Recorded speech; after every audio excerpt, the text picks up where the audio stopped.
let's see how this goes. I'm already live. I'm just trying to see. Zio Agito, is he live? Am I live on Twitch? Yes, you are. We can see you. Yeah. Oh, so it's literally YouTube. Yeah, it's just YouTube. Yeah, it's just YouTube. Bro, what the? Hey, listen, there's only 2 people in here right now, so hello. I think that's Hi. Oh my God, this is. Should we let everyone know on YouTube that we're here? I guess at the Discord or yeah. community So, post. do you want me to add the Discord for you? All right. While you do that, I am going to pee. Okay, great. Dun, dun, dun, dun. Create a post. Oh, thank God, please. Woo. Oh, hey guys, welcome in, everyone. So what had happened is YouTube is being bad, very bad, incredibly bad. So we're on Twitch instead because this is the only way we can actually stream. And that means because we have burned an hour on this, it's probably gonna be rapid fire tokusatsu chat. It's literally not even my PC. It's something about this app and the way that it communicates to YouTube just being a bitch. Because I did so much. I like rewired the entire internet again. I went upstairs. I was just like talking to my wife. I was like, "What you doing? What you doing on the internet? What did you touch? What are you watching on Netflix? What did you do?" And she's like, "I'm just streaming on Discord. Stop that shit. Stop it right now. It might be affecting everything." So, did you let the dog? Did you let the dog be the Wi-Fi again? I did make a post on YouTube telling people where we are currently live. Yep. But yes, I'm gonna end up exporting this to YouTube afterwards. This is also live recording on the other side. But yeah, it's just YouTube being a bitch because this actually gave me no problems bringing things up. So damn Zio on his 2,000 limit. Yeah, I know it sucks. I don't know. I'd have it funded right now. Hearing like the comment about the wife on the internet, that just reminded me when I lived with like Mason or Humongous that you might know him from the chat. Like when I lived with him back in the day, like his room, like we had roommates and they were big in the Destiny, and they would do raids on Destiny, like Destiny 1. Destiny 1 was fine at the time. Like I jumped into a Taken King, but they would come in saying, "Hey, do you want to use your phone Wi-Fi just in case we lag on Destiny?" Or there was a time when we were lagging. It's like everyone turn off your phone Wi-Fi so we could like actually do this raid. But yeah. Oh, you know what's weird? I don't even know how. Since this is the first time I'm using this application on Twitch, if the commands like hydrate and stuff like that would even pop up on here. Wait, someone pop a hydrate real quick. Someone pop a hydrate just so we can see. Just so we can see if it does pop in here. Like it's weird because it's a completely different thing. Or just pop the hydrate. Bacon just popped the hydrate. Let's see. They don't pop up on the stream chat. Okay, that's cool. I can see the little waving emoji, the anime emoji from that. You know that means we don't no super chats. No super chats. And no super chats. Obviously no super chats because this is Twitch. So none of that. So yeah, I can't even see if you guys redeem hydrate. So I'm just going based off of what Cloudy's telling me, unless I go and pull up my Twitch dashboard 3 on my hydrates. phone. That's all you got. And even thank you, the mass 77577A. Let me see. Wait, they just typed in free. What does free mean? That's the amount of hydrate Zio has received. Oh, okay. Yeah, when Zio streams these things for now, he gets Oh shit. oh my god. No, too loud. Uh-oh. I don't like hearing my voice through you. You know what the great thing is? This gave me the option to tag this, and I chose ASMR. Okay. because I was just like, just in case we're black screen again. We have the ASMR. We have talk show and podcast as an option, you know. 5 hydrates, by the way. Oh, hold on. Okay. I gotta make up for him.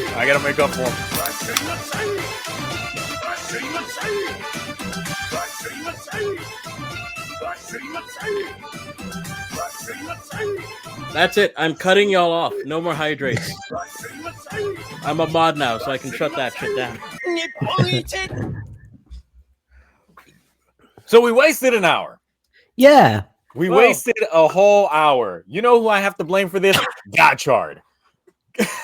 No, it's Raculous. It's Raculous. Raculous because look, I managed to put in. I made a whole graphic for Sentai getting an F rating. Sentai has never gotten a proper F rating since I've been reviewing Sentai.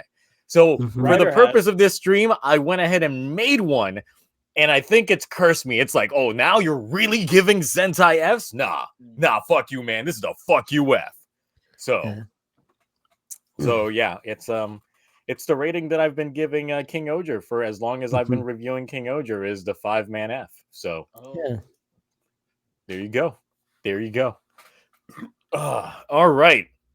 So I don't think we got to do intros. there's no need. No. We've literally just been trying to get this thing up and running. Quickly, Gotchard, is it good? No, it's okay. Well, I didn't watch it, so that probably goes off by that. I'm not saying it's bad. It's just saying no. To be honest, I was gonna watch Gotchard this week, but then I woke up feeling like shit. You can probably still hear my voice. It's still a bit like tickly. I was gonna watch it. I woke up feeling like shit. So I just went back to bed, and yeah, I never got around to watching it. It's okay. It would have made you just feel worse anyway. Listen, so. I'm just gonna say it. I don't like how they solved the problem this episode. I wish he would have stayed Dread one more episode. I like the new form. I like the suit. I know people don't like the suit. I like the finisher. People don't like the finisher. That's fine. Other than that, okay episode, pretty okay. How'd you feel about Hotaro's English teacher being a JAV star? I love it. It's Nanami. Did you not know? Did you not see how he looks like Nanami? No. From JJK? Oh, okay. But yeah, that was a thing that happened. And of course, the other big thing about this episode that I took away is, of course, from the beginning, I've been speculating that the Academy is somewhat evil. And they are evil now. And when you see the Academy people, they're straight up evil. You would not dress like that. You would not be in the evil room Kawa was in while he was evil at the end of Geats. Like, and reuse that entire set if they were not evil. Like, come on now.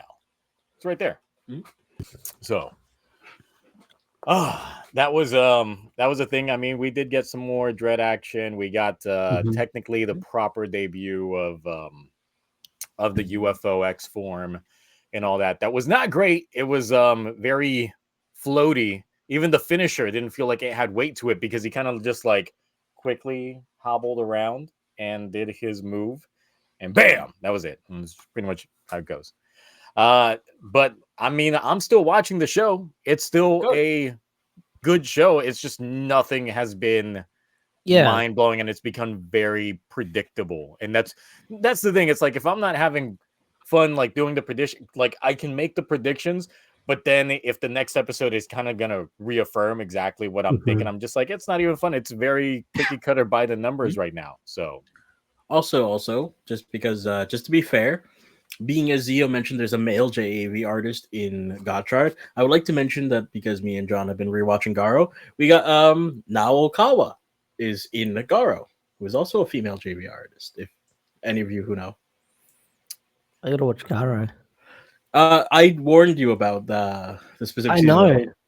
The high kicks. Oh god. Yeah, you can make a follow-up video to to Toku villains that have been in JAVs. Just do it.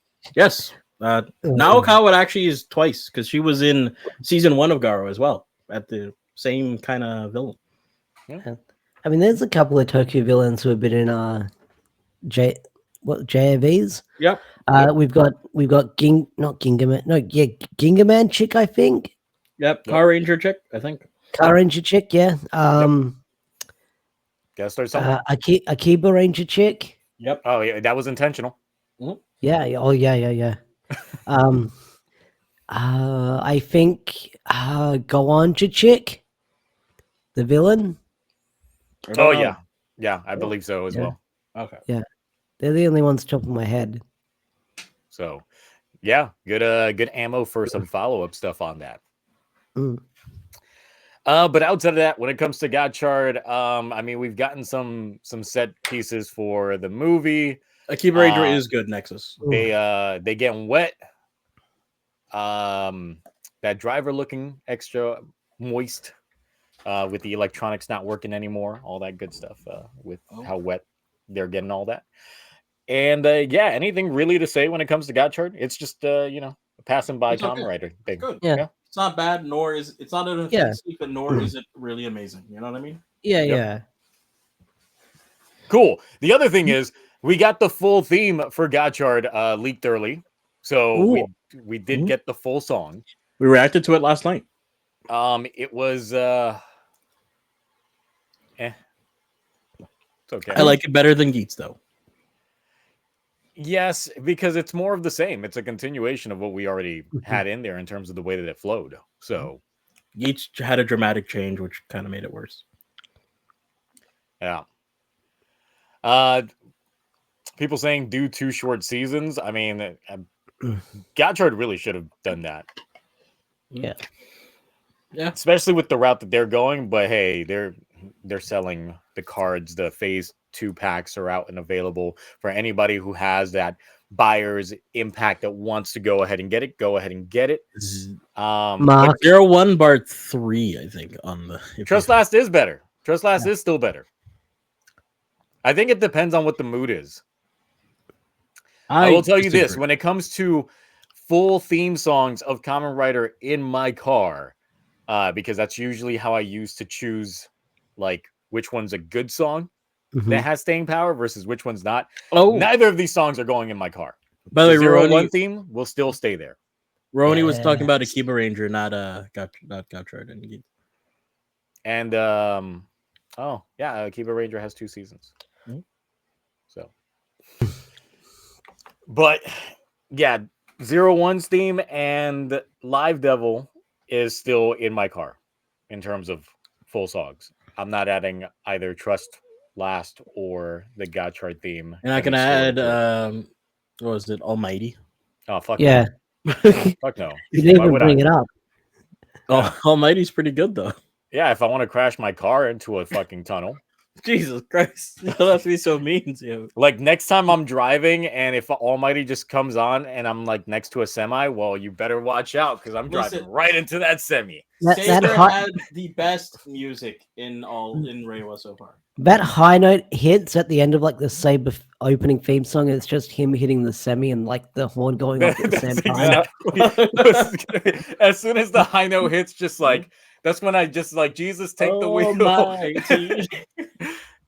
And I just crashed, and that's the last you ever. How'd Zio die? Almighty came on the radio.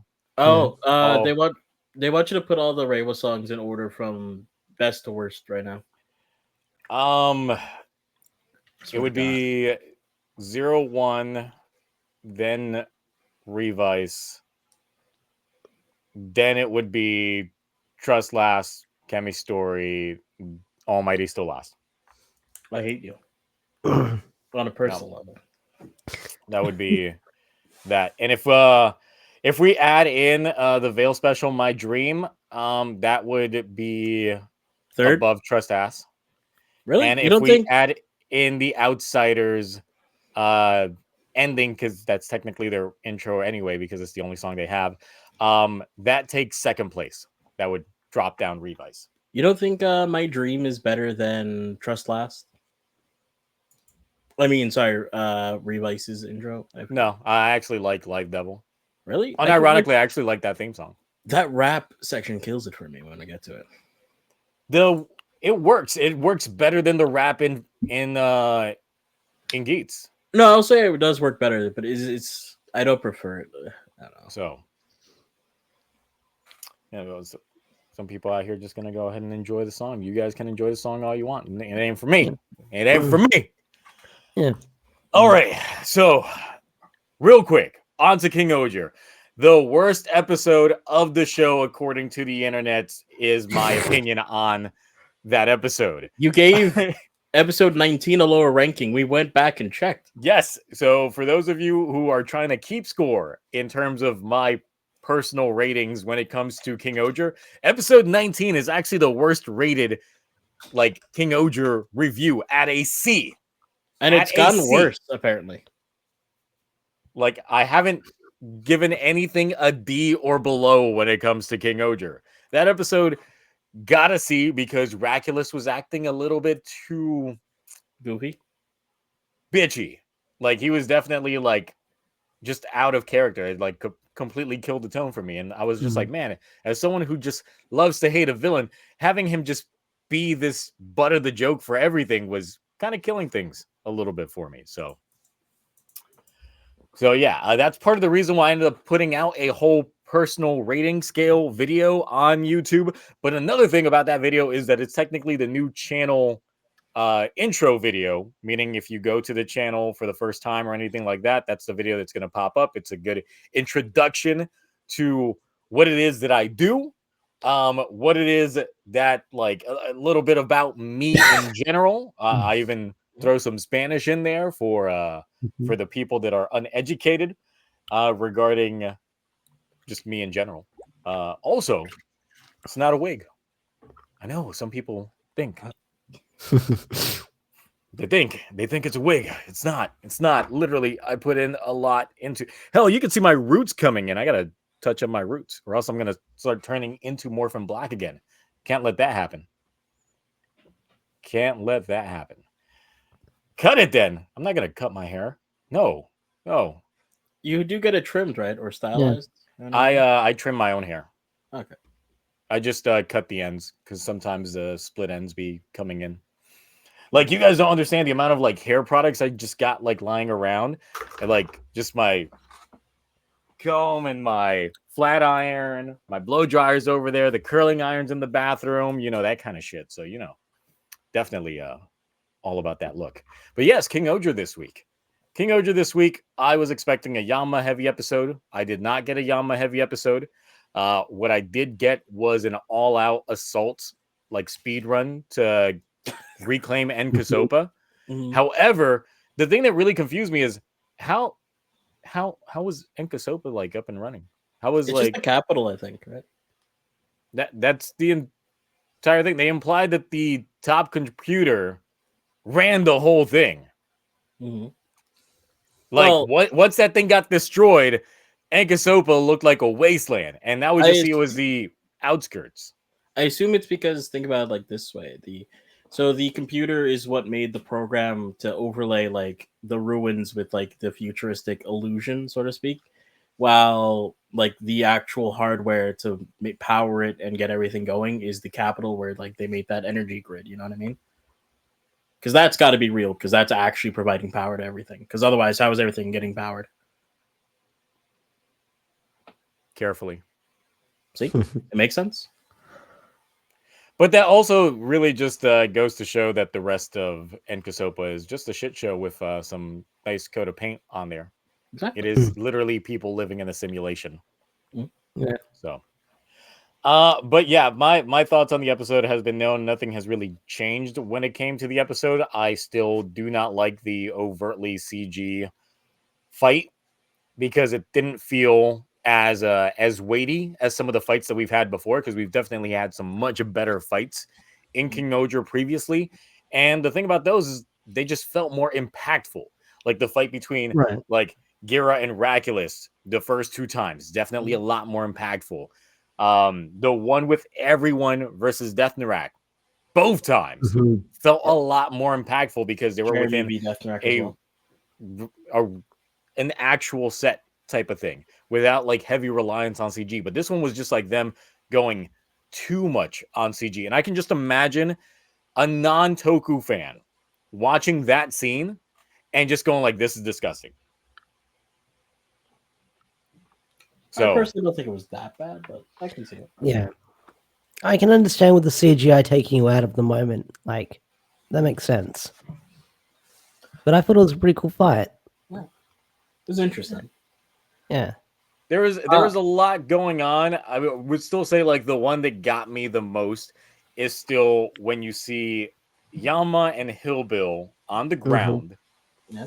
And you can tell that they were stationary. But because, of course, green screen set, they made the background move like they were sliding. But I'm just like, No, it legit looks like you guys are just laying on the ground. Like this is not feel like this is actually going on. And maybe it's also because I do a lot of green screen effects myself. So when I see something that is overtly green screen, it kind of takes me away from it. And it once again, it just comes with the territory. When you yourself do a lot of these kinds of effects and start getting used to it, it starts looking a little bit more transparent to you. So it's me looking at it from the lens of a lot of green screen work and me knowing, how to do a lot of green screen work now.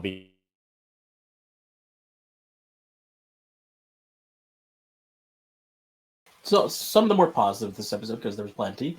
We got Yama's speech to Hillbill, which awesome moment. That was fantastic.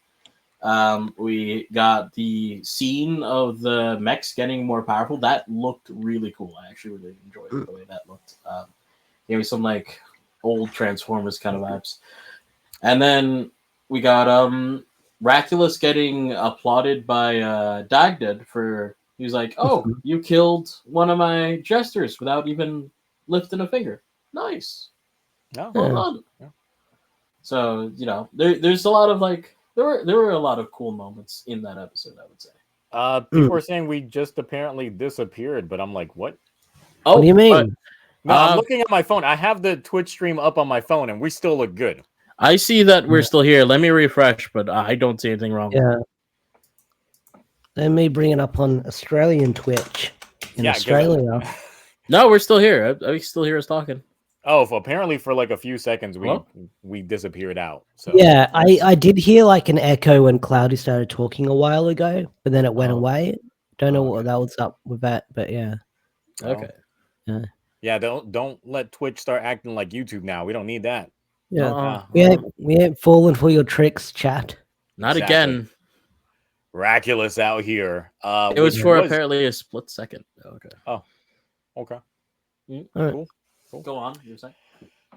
So another thing for me was, that ultra computer was literally just bait. Like, I don't know why they needed to confiscate it if it technically had already served its purpose. Oh. Because that's the thing. It's like apparently Yama just used it to, I guess, over-analyze the Oja caliber to find the hidden functions, and that's it. That's all that ultra computer was needed for. That was it. It was not bringing back Nkusopo whatsoever. It was just the end. So I mean, hey, listen, they found that hidden purpose, which gave them that power up, and then now they're one jester short. Yeah. So in a way, it paid dividends. It's just the thing is, it's like since we saw the shoe gods gain that additional buff, it would have been nice had there been a proper King-Ohger fight. Yeah. To see how clusterfucky that entire mech was going to end up being with those holographic parts, because I can already see it now. Like, even though we haven't gotten any toy leaks or anything like that, they can literally release a holographic add-on to the pre-existing King-Ohger just to like make it look extra like Zio. Who would buy a holographic different painted version of such a toy at any given moment? What were you doing before we were trying to what are you talking about? Nothing happened. So imagine they have to pay for that. Imagine a translucent King-Ohger. Translucent, like you could just see through it with all the combination, all that good stuff. Would you not try to buy that? Yeah, I would. And then with some additional like fuck shit on there just to like add more going on to it to make it work. Yeah. Although I do agree though, overall though, being as the namesake of the show is King-Ohger, we really haven't seen a lot of it since Act 2. Yeah, pretty much the second half has been the not King-Ohger show. Not that there's anything overtly wrong with that. Like Dom Bros use their mech fights relatively sparingly as well, but like, you would expect. I mean, hopefully soon. But that was the entire thing when it came to this being called after the mech. It looked like they were trying to right the wrong of what like Dom Brothers essentially did, because I don't like add-ons and shit like that. He's just like, Yeah. you're gonna try and peddle toys, I'm gonna throw them in there for 3 seconds and then call it a day. Listen, we'll Let's make go. it gold for 2 seconds. That's it. While when it comes to this, they really front loaded a lot of things when it came to the King-Ohger, to the point that their toy line has been very vacant. Mhm. So Yeah. I really hope that they're saving like a lot of the budget, because we haven't gotten any mech fights, that they're planning on like a very big fight towards the end of the series, or a couple of them, and that's why they're taking their time, maybe crafting those using CG and proper, like, live action set pieces when they need them. So hopefully we're getting a really good mech fight in the future. At least that's what I'm hoping. Well, the thing is, if it is indeed a meg fight and that's CG heavy, I have no problems with that being CG heavy, because in the beginning, the first half of the show, a lot of the meg fights were really good because they were CG. They were definitely putting in the budget into those fights, making them seem like straight up mecha anime. Exactly. And I think like hopefully that's what they're doing with the last couple fights of the series. So they're taking their time to maybe like render that, maybe make sure that everything is working fine, so they don't have like a piss poor performance of like a fight. Also, welcome Arson Lucci. First time chatter. Sorry. No, it's because of course they probably joined from the YouTube side of things and we're like, okay, let's go. Yep.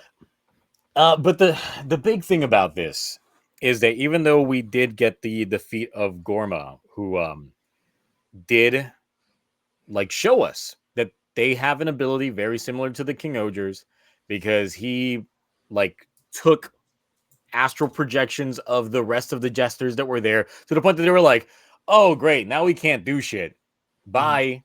And they left, because they legit couldn't do anything after he just took their powers in a way, and then just persisted to use essentially holographic projections of their own techniques, using them similar to like how they were utilizing their shoe god powers, which shows the correlation between the jesters and the King-Ohgers, which is feeling very Kamen Rider-ish, if you will, because usually the Kamen Riders have some correlation to the enemies like that.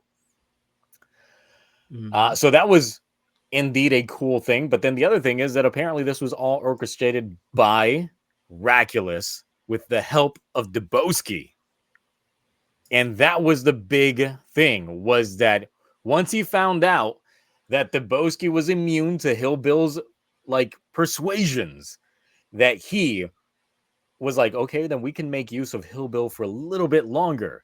So let's go ahead and plant the seeds to get her to swap places with another jester, so that way they're the ones that's done in, opening up a vacancy for Racules to get on in, which essentially now is starting to feel like Racules has been playing the long game. He's just wanting to inch his way closer to Doug Dead, to the point that maybe it's possible that he is trying to take down Doug Dead himself, and that's been his entire plan from the beginning.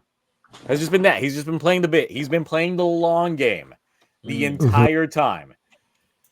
I don't know how this is going to go down, though, because there's a lot of factors that will either be hit or miss here. Because like the thing is, Dag did at any point could just blow up Earth button, anything at any time.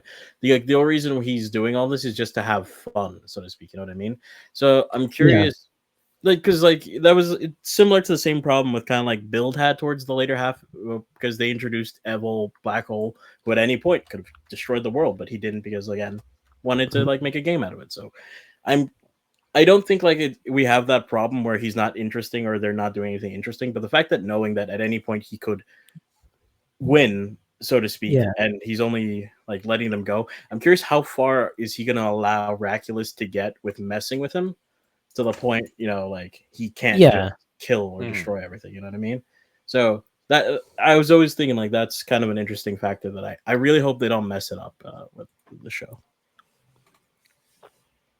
Well, it depends on how they're going to end up playing into this entire thing, because honestly, after putting out the review and we had a little bit of a early information when it came to Himeno's actress, because Himeno's actress made a tweet saying that they have wrapped up filming their final episode already, along with a picture of like the script that was showing episodes 48, 49, and 50, giving us a total episode count of 50 episodes. All right. If you looked at that photo, they had sketches of all the kings in their, suits, including Kawagata-Ohger. Oh. And that started giving people the idea that he's going to get redeemed. Racules is going to become one of the good guys. To be fair, we thought that this was going to happen earlier. Like we did, but the fact that they've been playing with it for so long, I was just like, oh, we get to have a villain that we actually get to hate. That's great. No. That's great. That's exactly what I wanted. And now it's just like, oh, no. You thought. Because remember the scans got leaked and it looked like he and Gira were fighting together for a bit. Like correct. Correct. So it's definitely looking now like we are going to end up getting a Racules Redemption arc, which is... I don't mind. It's like, how do you fit this? How do you make this work? He's got to die. That's kind of... if he gets redeemed, he has to die. The thing is, if he gets redeemed, they're going to do... If they do the same thing that they did with Daichi and Geats, because that's the thing. Daichi was one of those characters that I was like, he should not get redeemed. Let me hate this man. And then they redeemed him with all the crimes that he had done. all the things that he got did. A happy ending. He got a good end. I was like, no, I do not want that. And with what is going on right now, I'm having flashbacks to that. And I'm like, are they going to forgive Racules for everything that he's done before? Really? Do you think it would just be Gira that will forgive him? Because, brotherly love and stuff like that. He'll go to prison or something, afterwards, like serve time? So the thing is, I feel that this is where Racules starts pulling this was all a plan this entire time. And the thing is, I started like formulating an idea of how this could possibly play out. And my first flashback was something similar to the Dragon Ball Minus bit that we got in Dragon Ball Super Broly. And I was thinking, okay, so we saw that Racules was a good kid when he was younger. And we know that Doug Dead interacted with all the previous kings of Shugadam. What if Racules saw his father interacting with Doug Dead? And the way that the interaction went was like in a similar way that like Vegeta saw like his dad get treated by Frieza in that special. And he was just like, nah, fuck that. No, I'm gonna try and play the game up until I can get his ass. That type of thing. Yeah. So he started formulating everything. That's where he found out, like, Doug Dead's like attributes to the Shu gods, the King-Ohger abilities and stuff like that. That's where he went to the Kawagata-Ohger, to the Kawagata Shu god, and made it Rainbow Jujuria for Gira. Like, he force fed it to him because it was like, no, this is part of the plan. You're gonna come back. He intentionally ended up doing shit to get Gira's memory wiped, just to lay the foundations for everything moving forward. It's one of those of like, he laid all the foundations on purpose.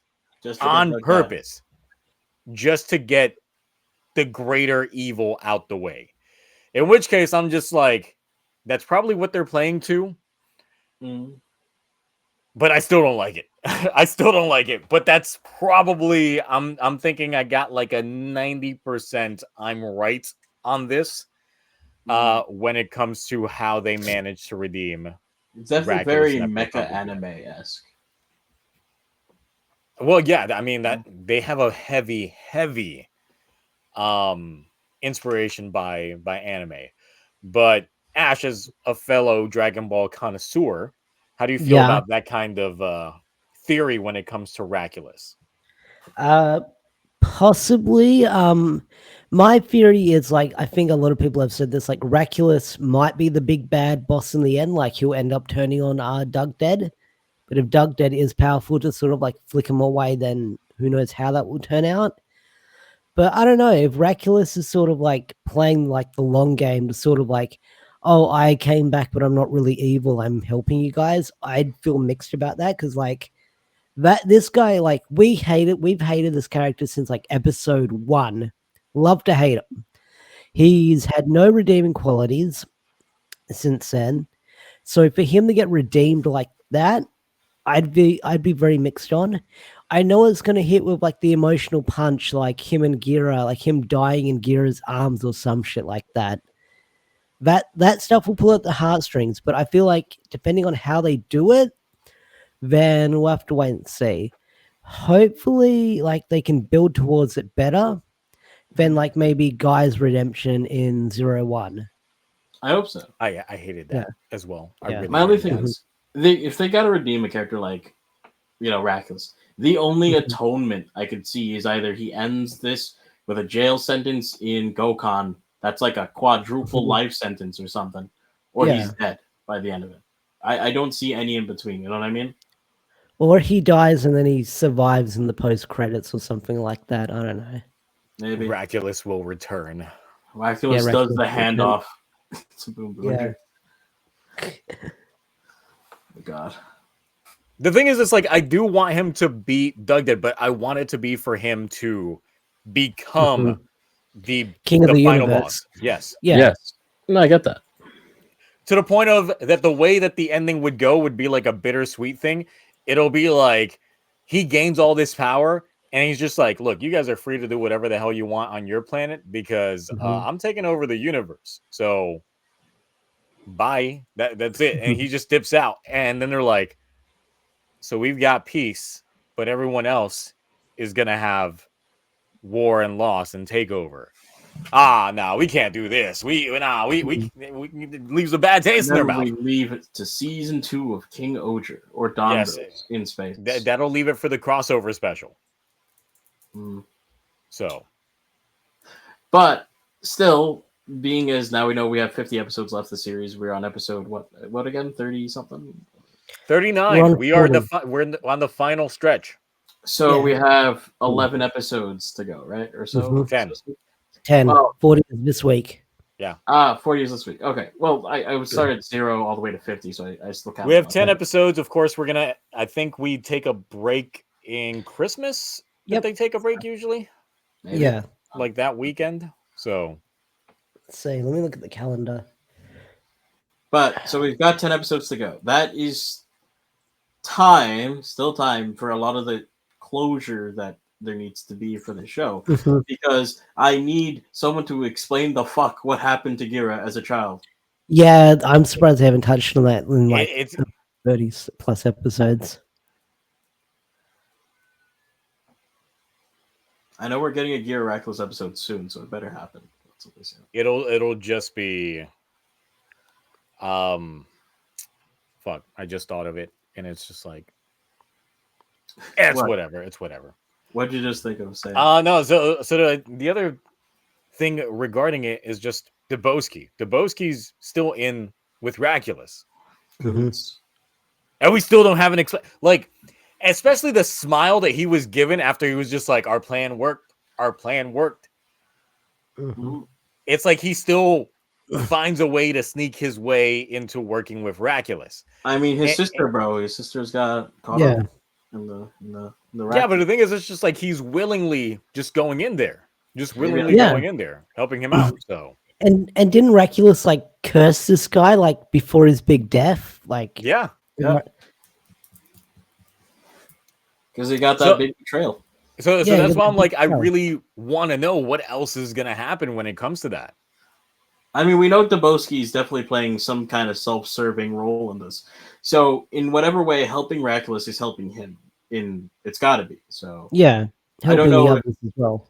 So I really think that is planting the seeds for Racules to be good, or at least planning for the destruction of every jester and bringing down everything down on Doug Dad at some point. So it could play either two things, meaning that either Debowski has known Racules' long game for a while and has just been playing the bit.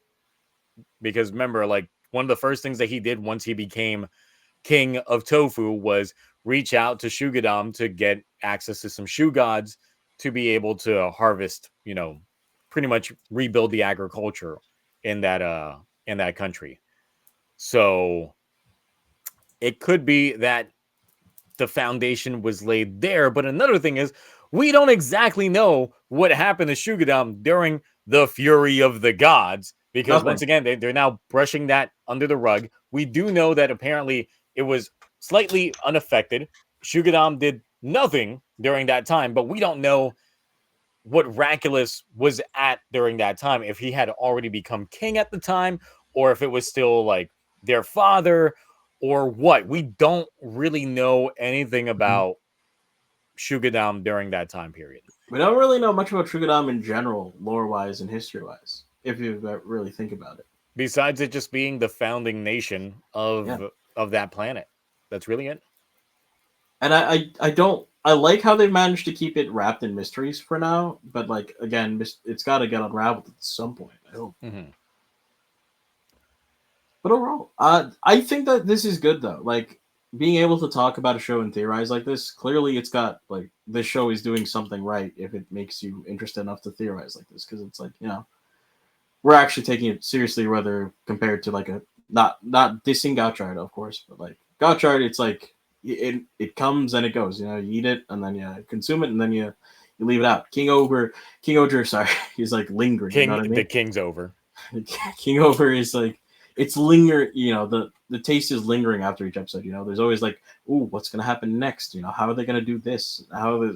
This is gonna happen, so to speak. So it's like, Antboy asks, do you think they'll touch on Gira's backstory in the new episode? It's possible, since we're finally getting a slightly Gira focused episode. But the thing is, the preview made it look like it was another episode that was played up for laughs in some aspects, because the thing is, even though it's a Gira focused episode, we're getting Prince in there. It's another crossover episode.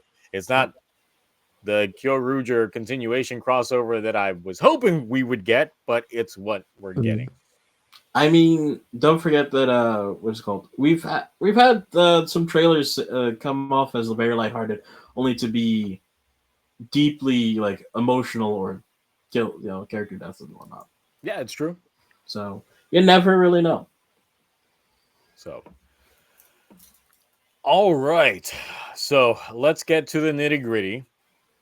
So still, I think we are kind of mixed when it comes to the whole Racules Redemption, and how it depends on how they handle it.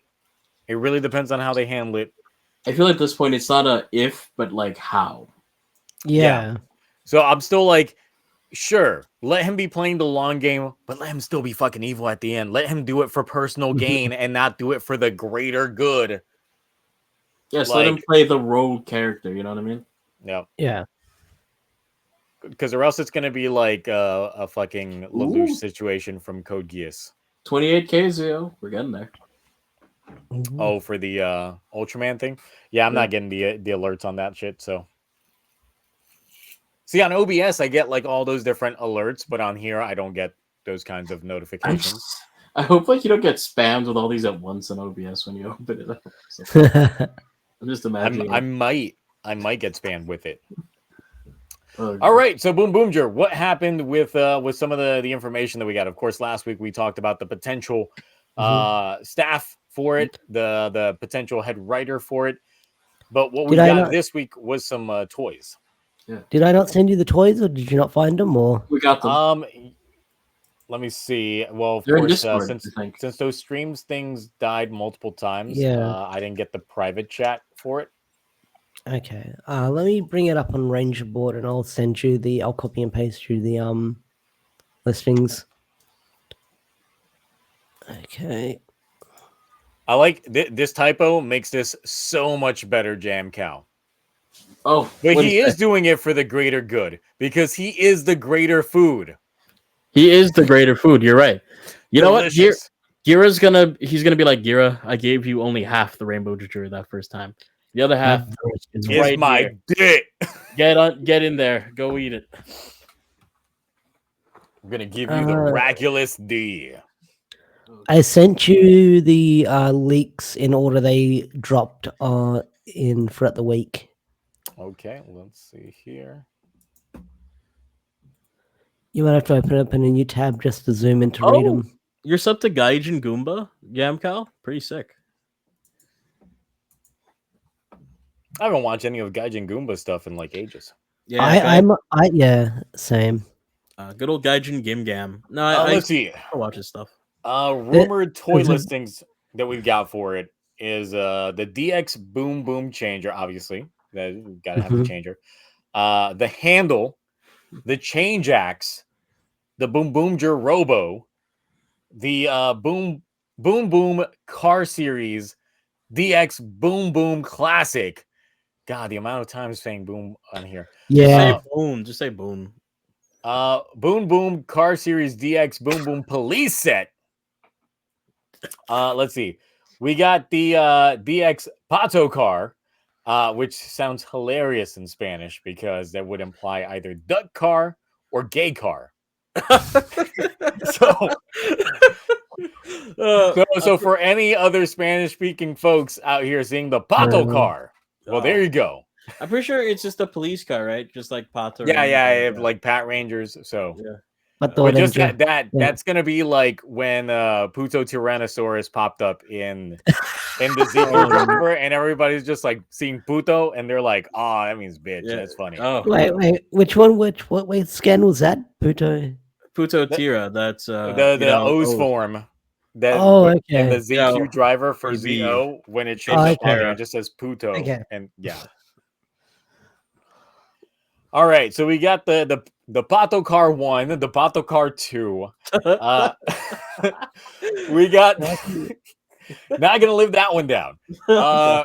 We got the Boom Boom Builder set, which has me I guess it's gonna be construction worker type thing. Because we got the shovel, we got the dozer, then we got the racing set, the night set, and the Bakuage 4 Robo set.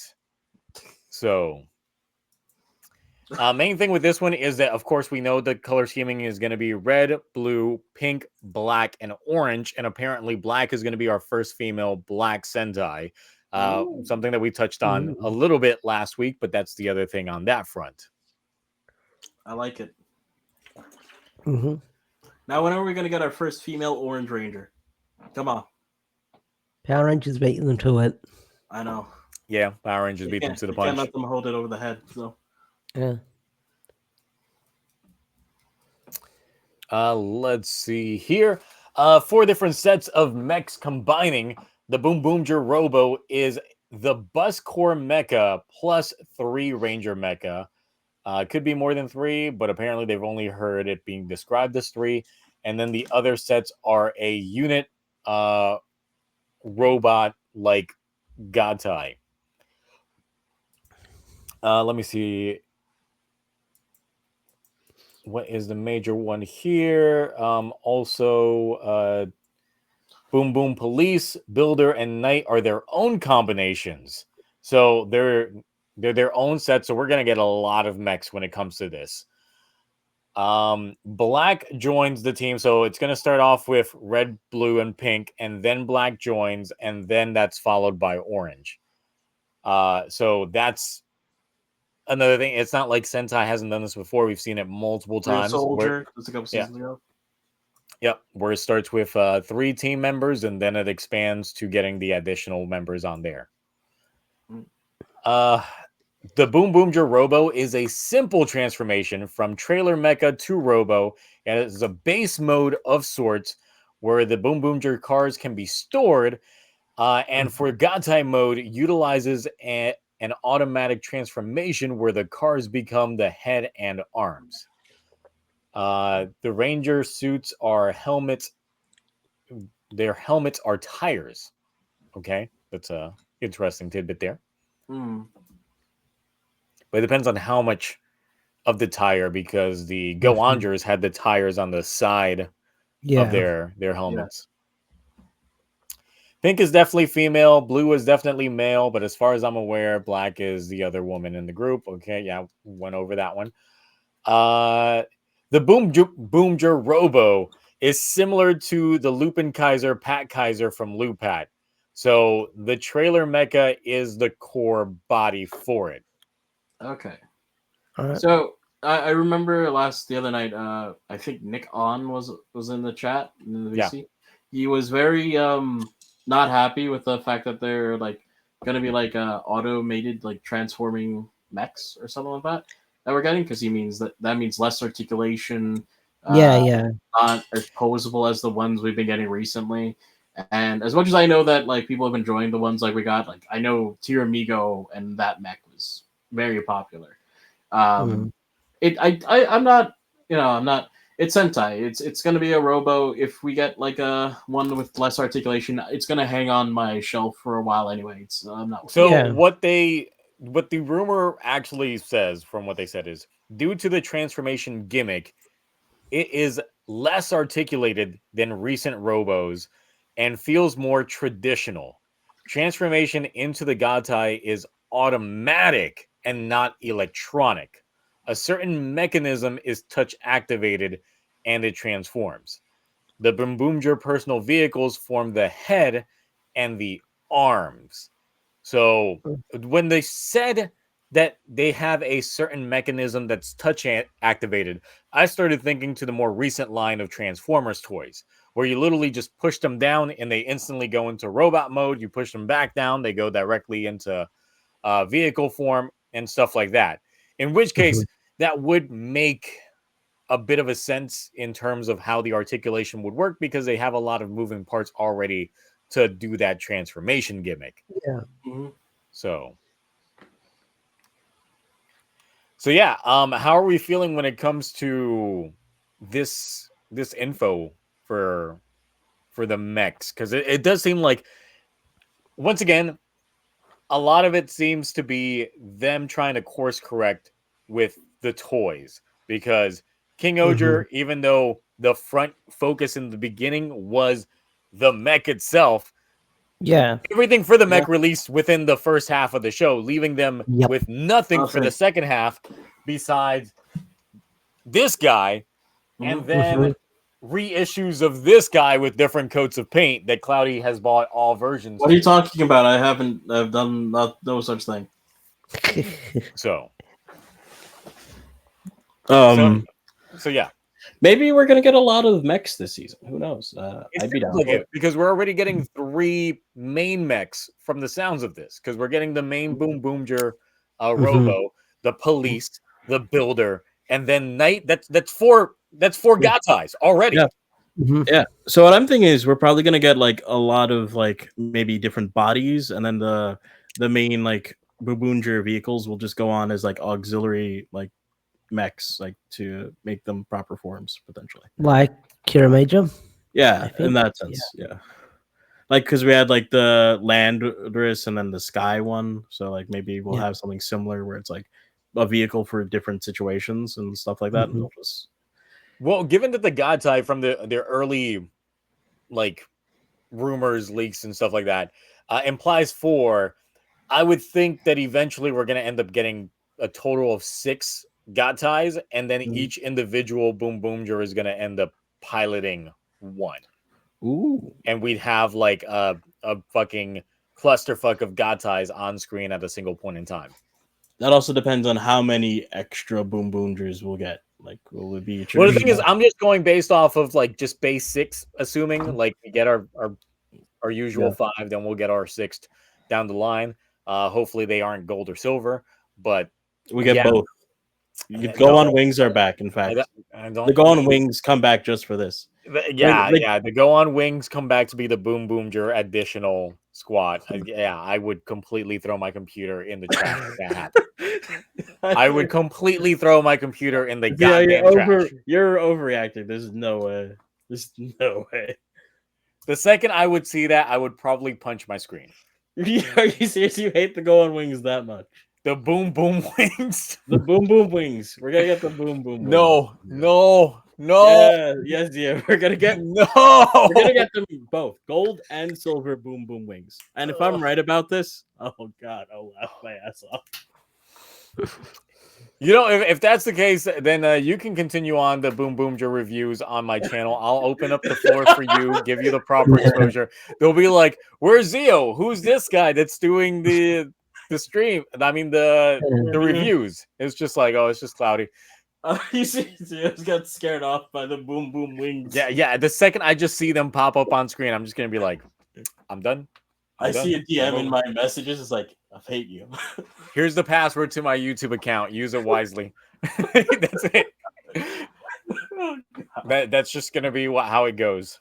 If that is the scenario, oh my god, I'll be. Please tell. I really hope. Please give us those Boom Wings. Oh no. I mean, because all of these have been land vehicles so far. No flying vehicles. So the 6 usually is. Okay, so I'm out of the loop. What are the Go-Onja wings? Because I know it's probably like Gem and Gemma from Car. Okay. From RPM. Okay. Yes, I completely loathed them when they appeared in the Japanese They're completely version. different from like the the Right. gold and silver. The Go-On wings are kind of like perfect in a sense. They were trained for everything. Everything. Mhm. They have a countermeasure for everything. They're like Batman, except they've got unlimited prep time. They already did all the prep time before everything started. Little did you know. Yes. So if we do somehow get gold and silver and the Boom Boom Wings, I can only imagine computer in the trash. Zia will not only be very angry at It's gonna be that. Like, sorry, Zia said throw his computer in the trash. I just thought of like that Parks and Rec moment where Ron throws like computer in the trash. Exactly that moment. Yeah, that's exactly what I'm envisioning in my head of how it would go. He's like, I don't need this anymore. I'm done. So, I really need that in my life now. Please be a thing. I'll be so mad. That's when I'll literally be like, get ready for regular Gotchard content, guys, because we're stopping with the BoonBoomger. It's just gonna be like, guys, congratulations, Cloudy's been banned for being right. It's like, man, like Zio's out here actually reviewing every Gotchard episode now. What's going on? It's just like, BoonBoomger introduced the Boom Boom Wings. What if they're good, Zio? What if the Boom Boom Wings are good? Be like, no, not even slightly, not even a little bit. I'm not gonna lie, the fact that I keep saying Boom Boom Wings, I keep thinking of like Hot Wings. For some reason. The mentioning Boom Boom Wings just made me think of the Boom Boom room at a strip club. So, oh damn, no. That's where the Hooters girls go after they're done with their shift. Is they go to the Boom Boom Wings. I need that to be an ongoing joke for a while. Just the Boom Boom Wings. I'm gonna have.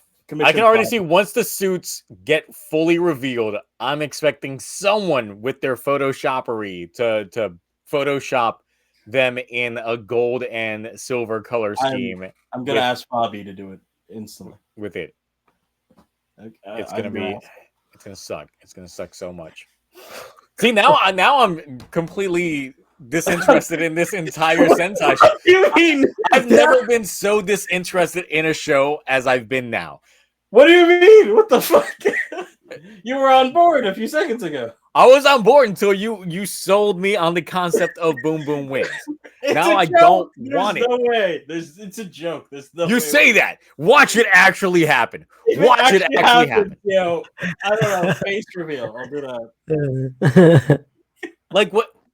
Does Go-Onjers have are we past the 15th or like 15th anniversary? Are we close to the 15th? Go-Onja, we passed that ages ago because Shinkenja was. No, it would have been. Okay. No, I can't do math right now. Go-Onja was before Shinkenja, right? Yeah. That was 08. No. So this is 15 years. Oh, really? So we're at the 15th year anniversary of Go-Onja, which means perfect time for the Boom Boom Wings.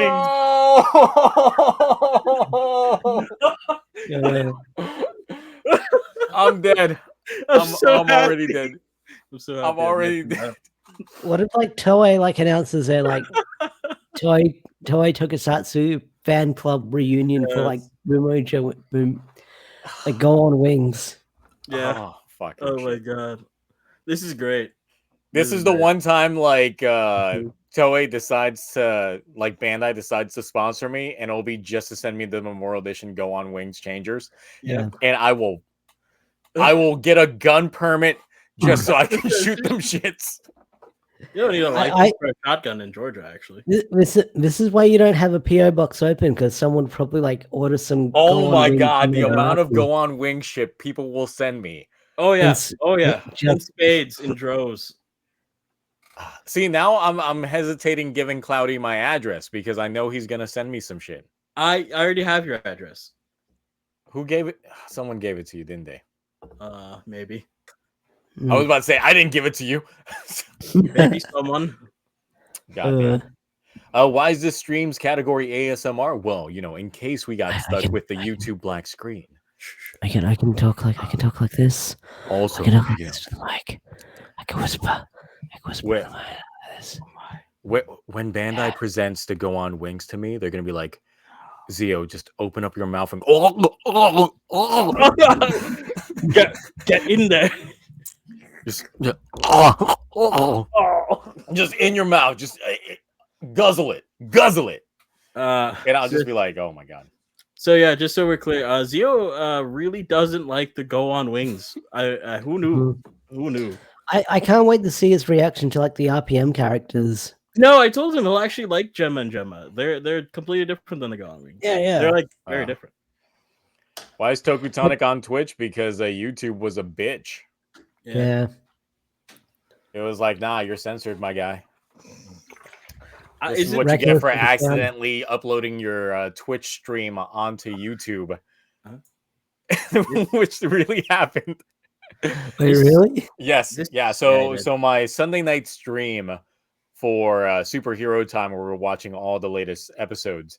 The following morning, because we were like on a Discord call after that stream for like ludicrous amounts of time, and so the following morning I went to publish it. I accidentally hit the export button, and it exported it directly onto YouTube. Oh, okay. So I took I tried taking a power nap, and then like next thing I know, when I look at my emails, it says Twitch has successfully exported your video onto YouTube, and I was like, Zio went from to I had in like seconds. The biggest jump scare in my life. I was like, my channel's gonna get nuked.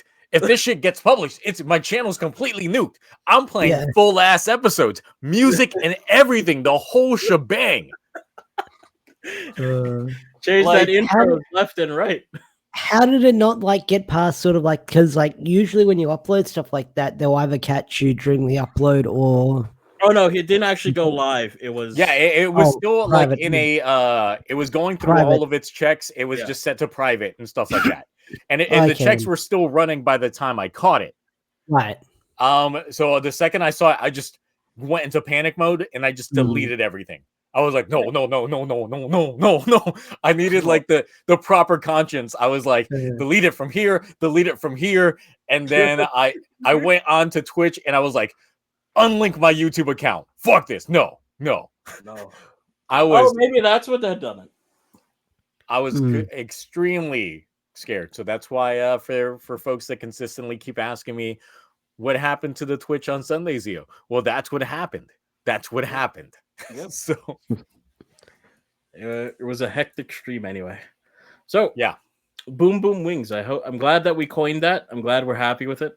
Hopefully it'll happen. Yep. Hopefully not.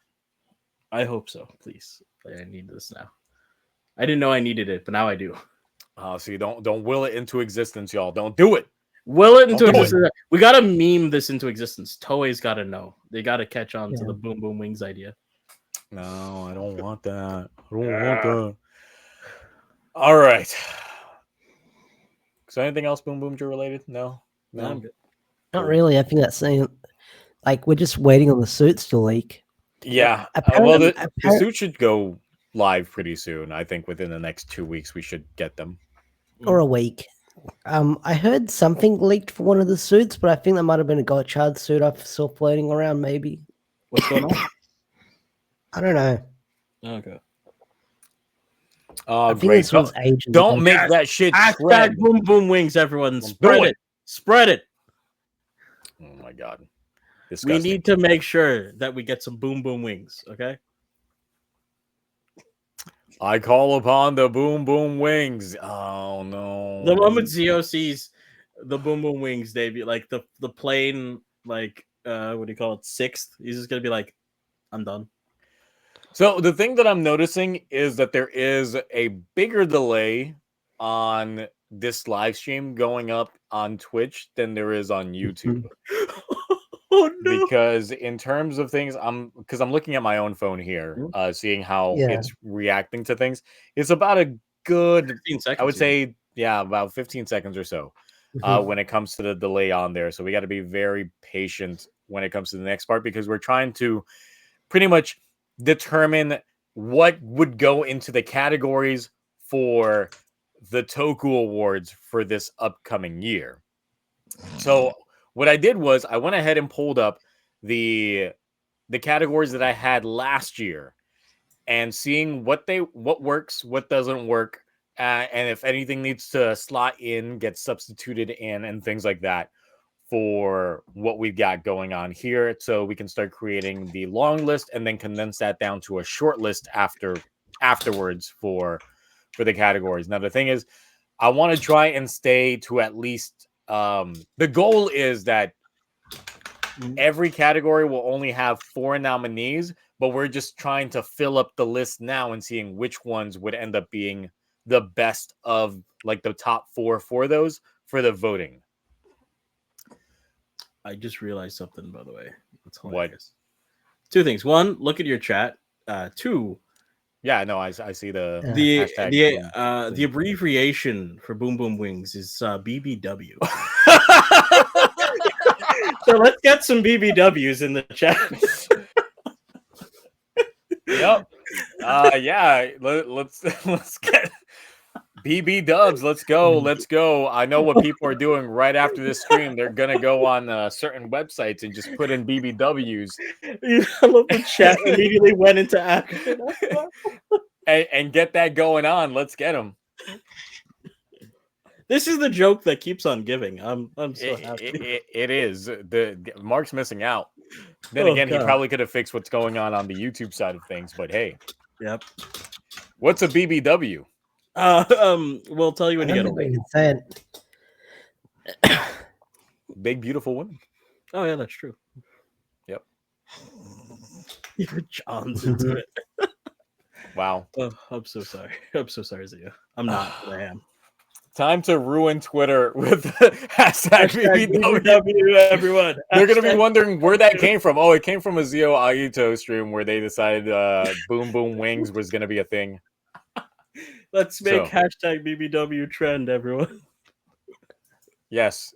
They'll be wondering what's going on. Why is this being... why is like hashtag BoonBoomger and hashtag BBW trending together? That female Black Ranger. Oh boy! The jokes. You better be a thick one.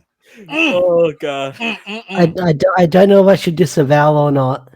Oh god! All right, let's stop. All right. I'm not young. I'm a whole 18 man. You're young in comparison. Yeah, it's true. Okay. So the first category that I had in the Toku Awards last year was the best repurpose. Once again, keyword best repurpose suit of the year. So it has to be something that obviously came out this year, that type of thing. It could also end up working with things that we saw within the same show, because I know we've had like the whole gazer glare regad thing that technically regad would count for something like that. Gotchard's got a lot of fucking reused suits, but I don't think any of them are good. They all suck. So best repurposed suits. What do people think? We got a Bujin sword that is a repurposed suit. Mm-hmm. Yeah, I knew that was gonna be coming. So I'm just trying to make the long list for this before I go ahead and shorten things down to the top 4 of each. I believe. So. Just remember, Glare is the main suit, so it'd have to be a repurpose of the Glare suit. So like Glare 2, Gazer 2, and Regad. Regad, a couple Regads here, and Gazer. I think we have. Let's see. Regad. I assume Regad counts Regad and Regad Omega. Yeah, we'll count them as one. Because the only thing that's different is just the helmet. Oh, John's got Geets X on the mine. Yeah, Cross Geets. Yeah, Cross Geets. It is a nice looking suit, I will say. Let's see what else we got that was reused. The heck is because Doom's Geets technically, when's that special drop? It doesn't drop this year, right? No, it hasn't dropped yet. I don't think. Next year. Yeah, so if that's the case, then it wouldn't count for 2022's reused suits. Buffa special hasn't dropped yet either. So Jamashin Buffa, you want no, we're not counting that shit. I don't golden cape. Oh wait, no, it's a purple cape Buffa. No. Anyone else got anything else they want? I was thinking that Tom was gonna say like the King-Ohgers and Racules. Yeah, so technically King Kawagata-Ohger and King Okuwagata-Ohger would technically count, even though it's. I think they're two separate suits, but we've never seen them in the same room at the same time, which makes me think that they might throw some shit on there. It is like peel off vinyl. With the way it works, they can't be at the same time. So that's literally a repurposed suit. So do we want to include a King? Technically, Okuwagata-Ohger, yeah. That is a nice suit, though. Yeah, I think people are voting for Racules. Okay, we'll put that one on the list. Fantasy's not a repurposed suit. Well, at least not of like in-show suits. I mean, it's got other things. It is repurposed from other. The thing is, it's like whether or not it's something that has existed in other shows, and they're just using it for the purpose of it. Then yeah, I guess Fantasy would definitely count. Technically, I would. Instead of Fantasy, I would say Gyago in general, because his helmet's reused from Seeker, and then of course Fantasy in general. So yeah, Gyago would be the go-to for it.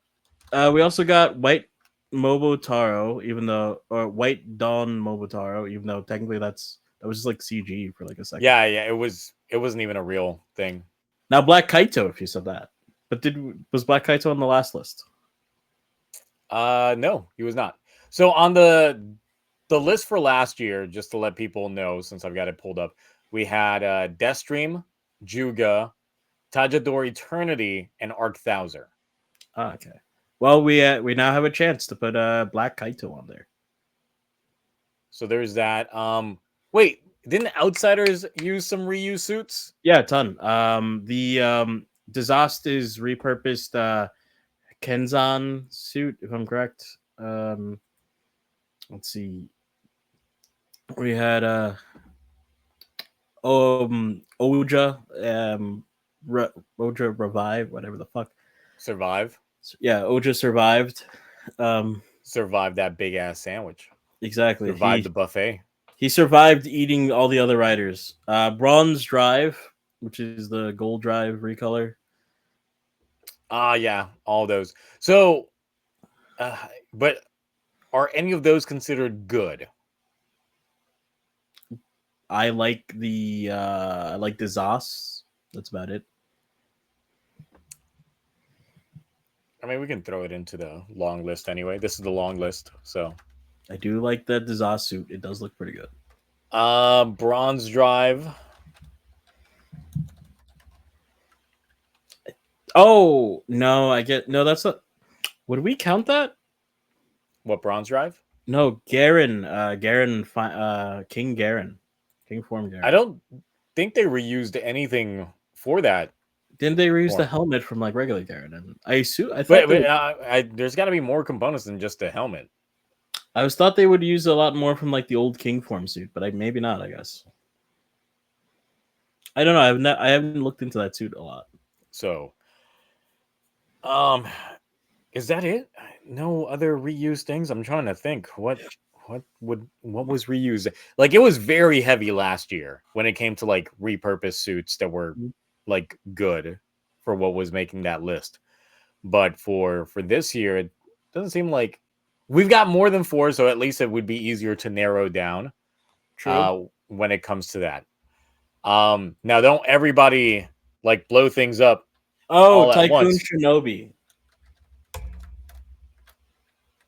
Was that good? It was a suit that exists, but it was I'm not even putting that on the because it's neither good nor even bad. the buckle was repurposed. Oh So wait, technically we can put Shinobi on there. That's a repurposed suit. It's a repurposed XA suit with a bunch of what do you call it? Were the rebuy suits this year or were they last year? I think the bubblegum one. Which one? I can't remember the name. I mean, oh, it wouldn't count because Revice didn't have anything this year. I mean, no, wait, didn't we have the Live and Evil special? Wasn't that this year? I thought so. I think the George special was this year. The George special is also this year. None of those are good. They're not going in best reuse suit. Yeah, because that premiered what's his name? Ortega's Kamen Rider Ortega, which worst repurp. Okay, so we're gonna do the worst reused suits. So you want to put that Shinobi there on that list? No. So I'm getting Kamen Rider Ortega. Okay. Ortega is like the shittiest fucking suit ever. How many Gotchard suits are we putting in this bitch? Gotchard, the not poison one. It would be what was it? The Venom Drake, Fire Rose, I think. Right? Technically, because Imperial Demons on that list. Yeah, we'll put Imperial Demons on that list. Yep. Technically, it's not reused suits. It's just different forms of suits. But like because Gotchard X has like those different. Yeah, but it's still repurposed already. So do you want to Mariner? So then, technically, if they're repurposed suits, you can count UFO X. What components does UFO X use? No, I mean from each other. Like that's what I was asking because it's the same suit but like different forms. No. So the thing is, it's something that you've seen in another form altogether. They got reused up, like that one Rose form thing was already reusing shit from Venom Mariner. Okay. That type of thing. So Hilk's Rose, I'll definitely include that one in there.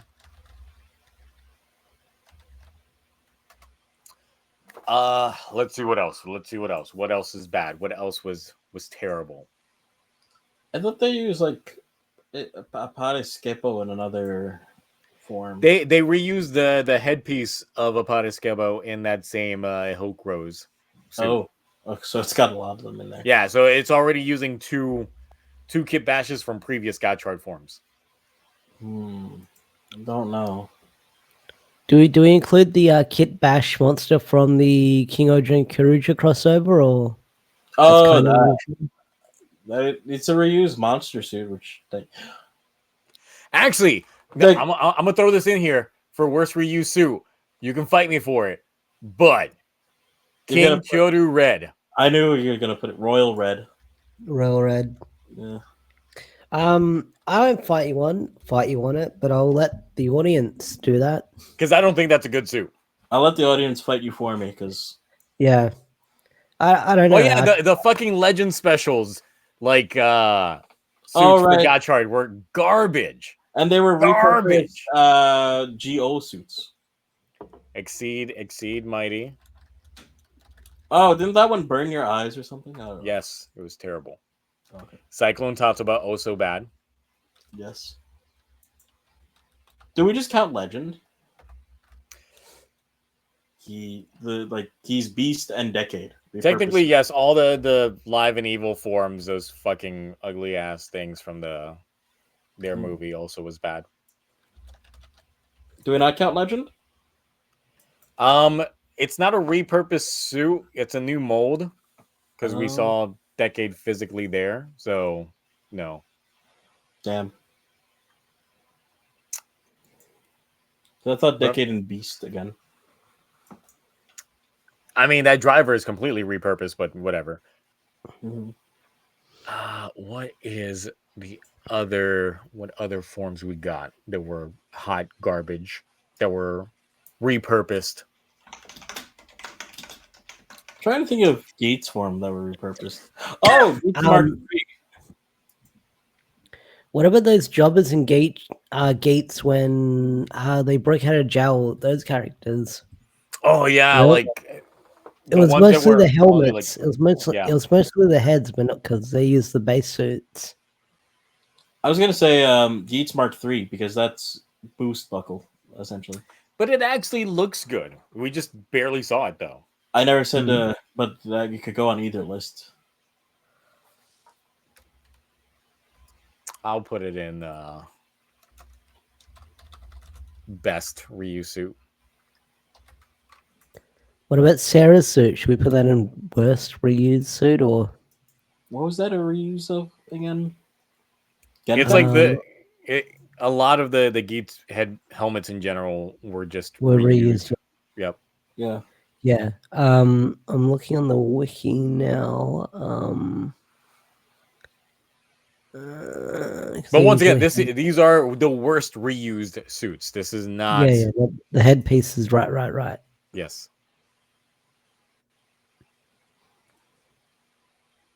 So I think that's it. So for our long list, we got Ortega, Imperial Demons, Live and the Evil, Marvelous, Hilk Rose, Gotchard, King Kyoru Red, Exceed Mighty, Cyclone Tatsuba, and yeah, whatever. That stuff. All right, that's the list. Cool. We'll work with that to find our final four. See, last year had some super stinkers in there. We had Over Demons, we had Aguilera, we had Get Over Demon Troopers, we had Evolity Live. It was a revised sweep. Don't forget about Get Over Demons. Yeah, but this was like of the four that we had, the short list. Now the thing is, last year we had top like daddy and mommy issues because it was so easy to pick apart. But this year, I don't know. Do we have even 4 like mommy and daddy issues? Let's start with the obvious one, Jeremy. The Daddy Time Fire stuff bled over into this year. Yep. If that counts. They had their big, resolution stuff and the police call thing. So we've got Ace's mom qualified last year. I mean, she qualifies again. This time she just got dusted. Himeno's parents as well with Himeno because they died in her next to her. Himeno's parents got the poison. Yeah. Oh yeah, don't forget Rumine from Gotchard. Yeah. Rena. Rene, yeah. Rene's dad gets gold fingered. Yep. Oh, Gotchard's dad is gone. Went to get the milk. Yeah. Hotaro ain't got no daddy. Power Rangers Cosmic Fury with like foster father Lord Zed, if that counts. Oh, that's true. I guess. There was another parent in Cosmic Fury, but I forgot. The Squid Mom. The Squid alien Mom. mom with her daughter Yeah. that was social media influencer thing. Yeah. I forget their names. Also, technically Jiro's dad, because we found out the whole Penguin Juto shit this year. Oh yeah, that's right. It's That was true. near the end of Jiro's quote unquote dad. Yes. Mhm. Jiro's All the Penguin psychological daddy. abuse. Yeah. Man, Dombros with like that Penguin Juto and Jiro stuff, that got me, man. That got me. Yeah, your whole life is a lie. Yep. Yeah. In Shin Kamen Rider, technically Hongo was dealing with daddy issues. Oh yeah, that's true. Yeah. You can do. Oh, isn't what's her name also dealing with parental issues as well? And brother issues too. Oh yeah. She was dealing with full on family issues. Exactly. Mm-hmm. Taro and Taro's dad. Oh right, Jin and Taro technically.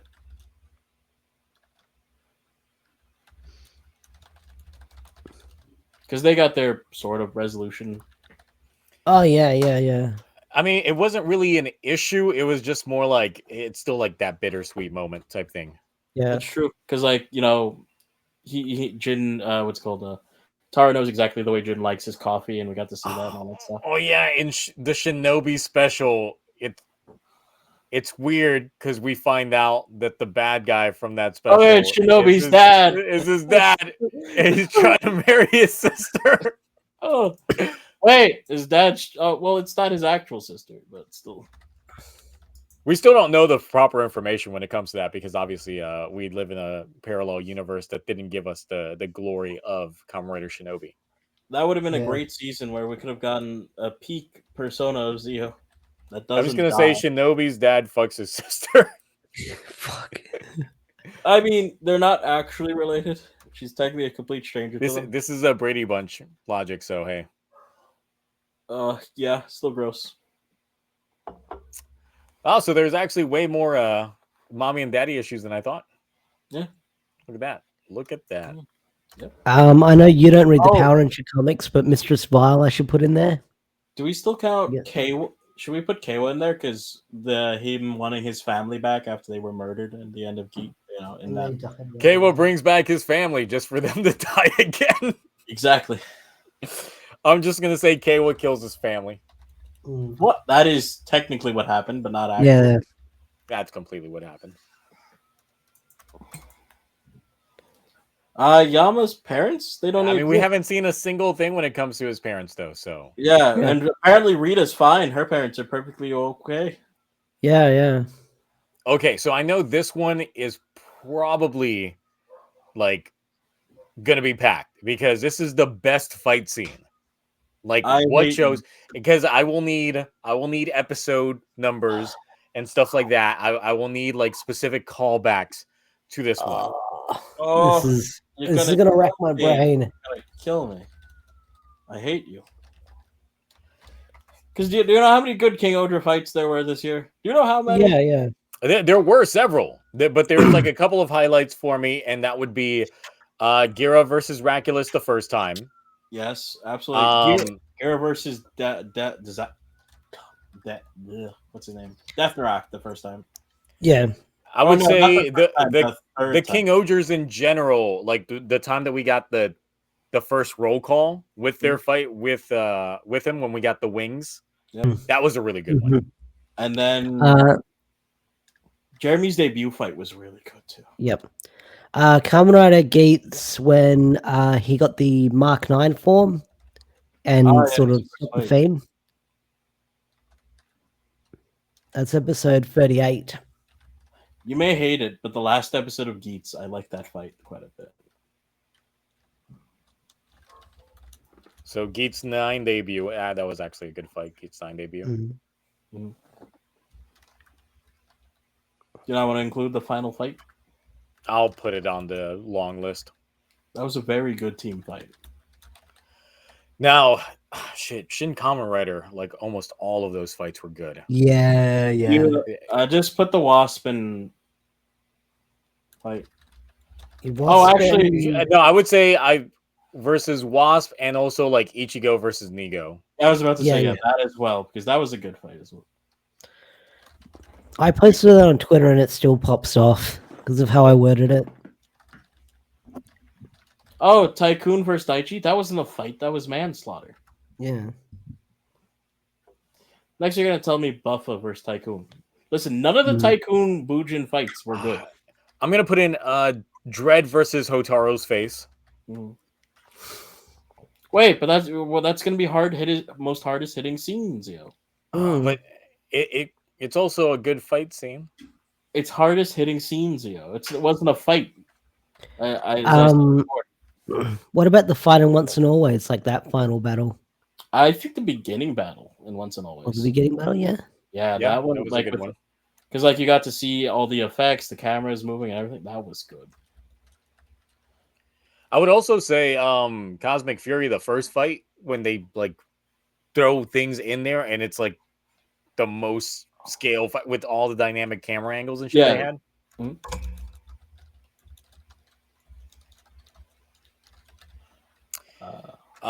Let's see, Blazar.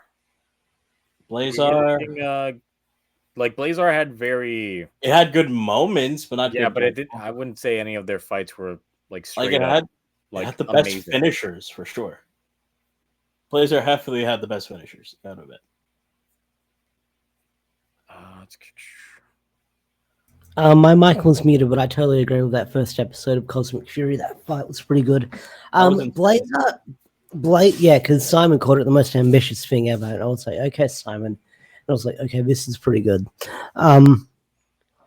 So I feel like the first episode of Blazar was pretty good. That's the one where he's like jumping around and rips off the guy's arm and beats it with him, if I remember correctly. Yes.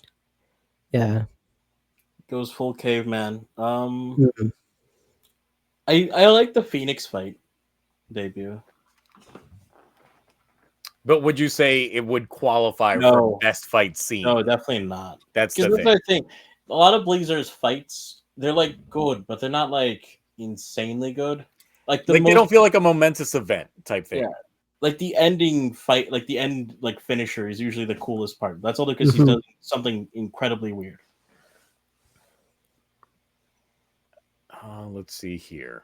Damburis chopstick battle. Yes, definitely. Yeah. Sometimes you got to throw it in there. Let's see what other things that I had this year.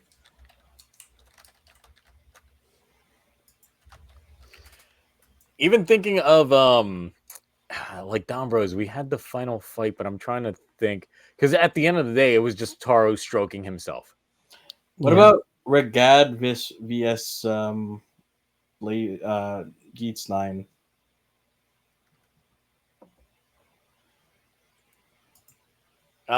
Isn't that the final fight, or is that the final fight with what's? That's the one where he dies, not the one with like the team. That's where he's fighting Jito, whatever the fuck his name was, right? No, remember that like with the nice cinematics in the room right before he uses all the boost buckles to lift him back up and stuff like that.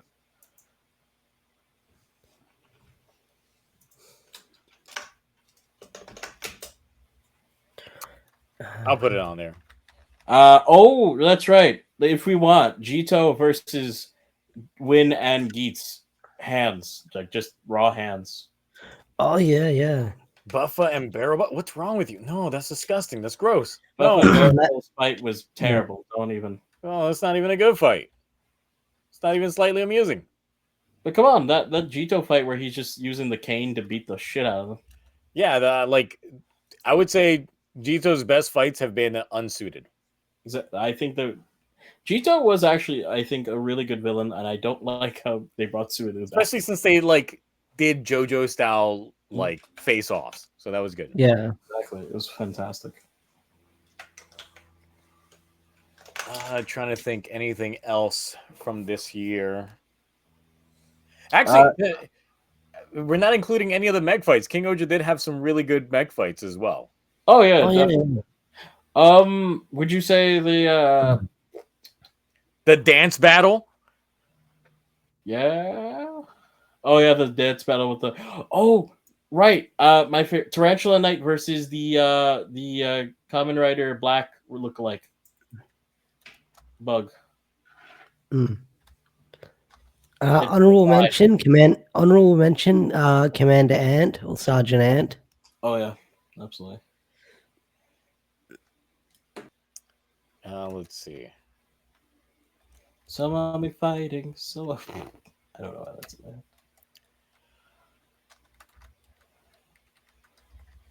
Oh, I got one. The beatdown on Hillbill. Oh, this week's one. No, the one that happened before. Oh, where they were completely angry that the fact that Jeremy had to relinquish his kingdom. That even though nowadays it's like you still go back to that throne room every day. What you talking about? Because we got Red Gira back, we got them in proper suits. Everyone was like just beating the fuck out. Okay, so we got a lot for that one. Yeah. Not that, but the intro to that fight too, with Gira just like holding the sword and running right up there. Okay, so this one would be the next category, best insert theme, and this has to be something that we actually heard in the show. Inferno. It can't be something like you know how sometimes we get these character insert songs, but we never hear them in the show. Wait for it. This is a King-Ohger sweep. You know that, right? I know it's going to be a King-Ohger. Inferno, Try and Fight, Prophet,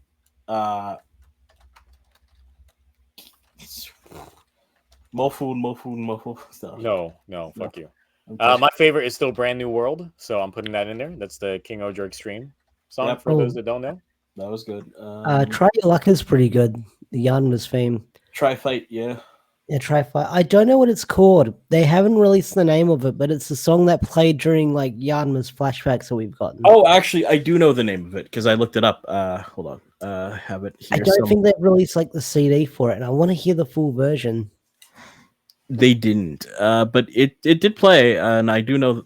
I remember I asked Sai for the name, so I've looked it up once or twice, but because like I haven't really listened to it, I'll put it on my like Spotify then. Kaguragi's festival theme is literally just Kaguragi's theme. We just had a nice like cooking segment with it, and that kind of I think that amps up that one in terms of people's mindset for it. It's no to Chair. I'm just saying that now. Yeah, no, I'm not about Chair. What about that one song that we get when Geets goes into Geets 9? What's the name of that one? Oh, I can look it up now. Geets 9 theme. Is that like the piano one that plays? Yeah, Geets. It's 9. like you went a whole season without a proper insert theme, and you give it to us near the end. Negai. What? Yeah. Negai. Nothing. It sounded like something else. I'm sorry. Oh, sorry. I was like, oh, we're on Twitch. I understand. Careful. We're on Twitch. Careful. Just to present this as well. I'm black. I know. Oh yeah, I forget. Like you're a VTuber. No, I know. Got the VTuber model that's copying me. So. Oh, to be fair, it doesn't. It's pretty tan. Yeah. I mean, when these bright lights aren't on me, I'm not so light looking. Yeah, I might have had a bit of an overreaction, but yeah. No, it's fine. I understand. I completely understand. I do. Yeah, the last thing we want. Yeah, getting struck down. Okay, Geets X theme. Never. Yeah, but I'm trying to find what the name of it is. I'm going into. Yeah, the chat. Because I thought there was more than just the one part of it. It's not just Negai, it's something else. It's let's see, Geets 9 full song Negai insert theme, by Yuka. Oh, it is just that. Yeah, Yuka Terasaki. Yeah. I think it like the arrangement changes halfway through. Like it starts off piano and then it turns into like the other half. It's got that rock bit in the back. Yeah. Ooh, speaking of which, does anyone want? Did we do Tycoon's insert theme last year? Because I know that was pretty popular. Oh, like Eyepiece and what was Buffalo's again? It was Undead Fire. Did they play during the show? No. No, that's what I'm asking. This is insert song. It has to be something that played during the show. Oh, okay. It had to play this year. Yeah, it has to be something that you heard while you were watching the show. Don't Boo. No, Don't Boo would be last year. I mean, that King-Ohger. I mean, Dombro still aired this year. Remember it. And Don't Boo did play in one of the fight scenes in the Don Boo special. True. I guess you're right about that. Trying to think. Oh damn! This was last year. Who actually likes the Gotchard insert theme? The one that Gotchard and Go. Yes. Gotchard Fire. Sorry. Who actually likes that? Wait. Oh, Avatar Party did play during the Dom Brody special. Yes. Yep. It wasn't a fight scene, but it was during a cooking scene. Yeah, I mean it's Dombro, so yeah. Anyone want Gotchard Fire? Can I do an honorable mention that I just found on the Don Brothers wiki? Yes. What? Sonos's theme is called What Emo. No, What's Emo? What's Emo? What's Emo? Oh no. Yeah. No. What's Emo? Let's see.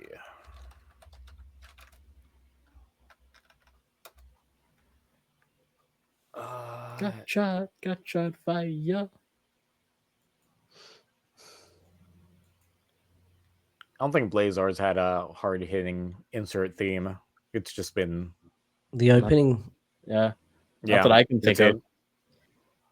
It's kind of like X that way, because X uses its opening theme mostly. Let's see what else. Yeah, I'm not seeing anything else from Dom Bros that I can throw in here. Ooh. Dom Bros. And Geets literally only had like the handful of songs. Yeah.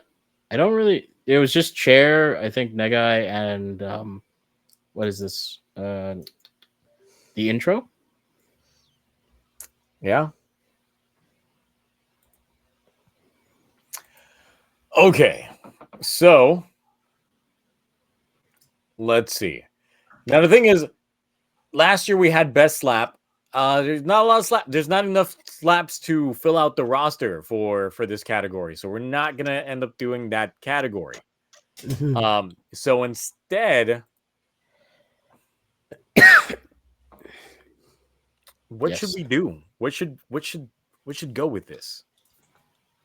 We need something funny, something that's just like off the cuff, like random in terms of what would qualify for like what this award should be. Should we just do best strip? I mean, I was thinking that because like we had a lot of drips.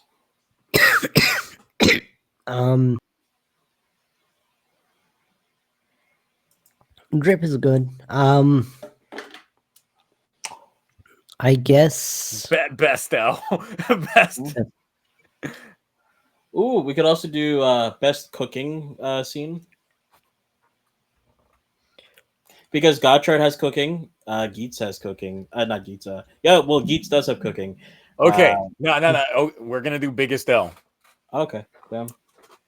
Biggest L. And why is one of them Keiwa's parents dying again? Oh no. Oh no.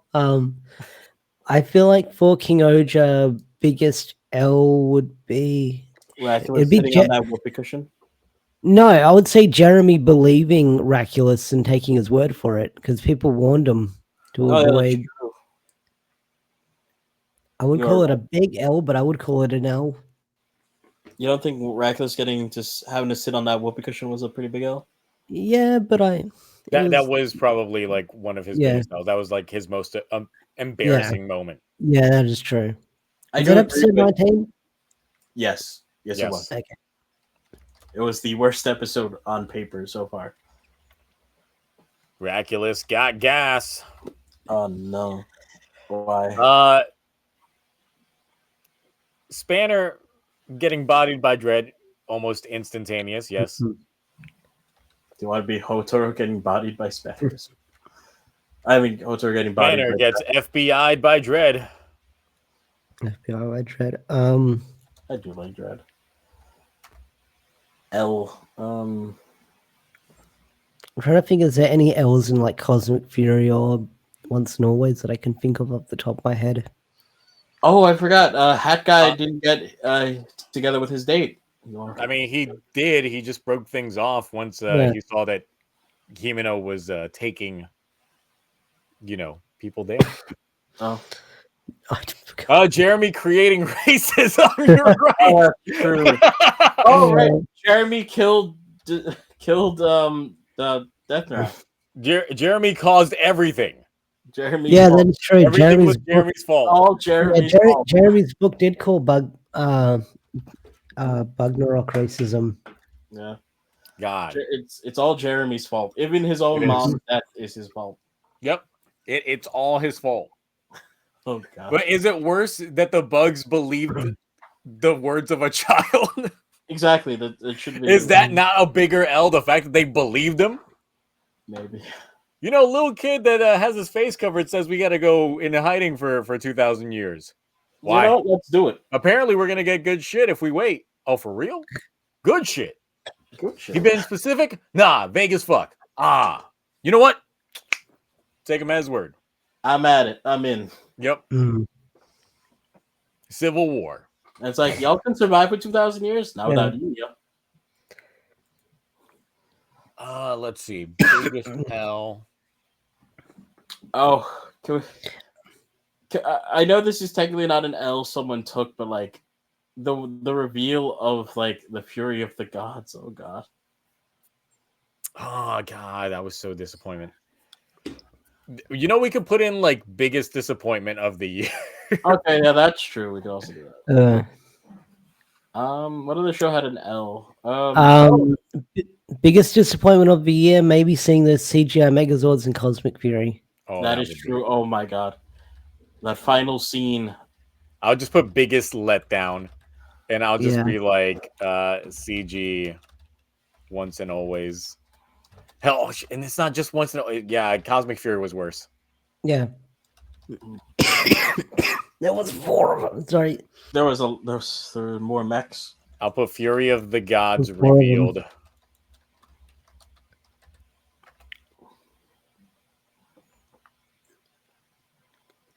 Let's see.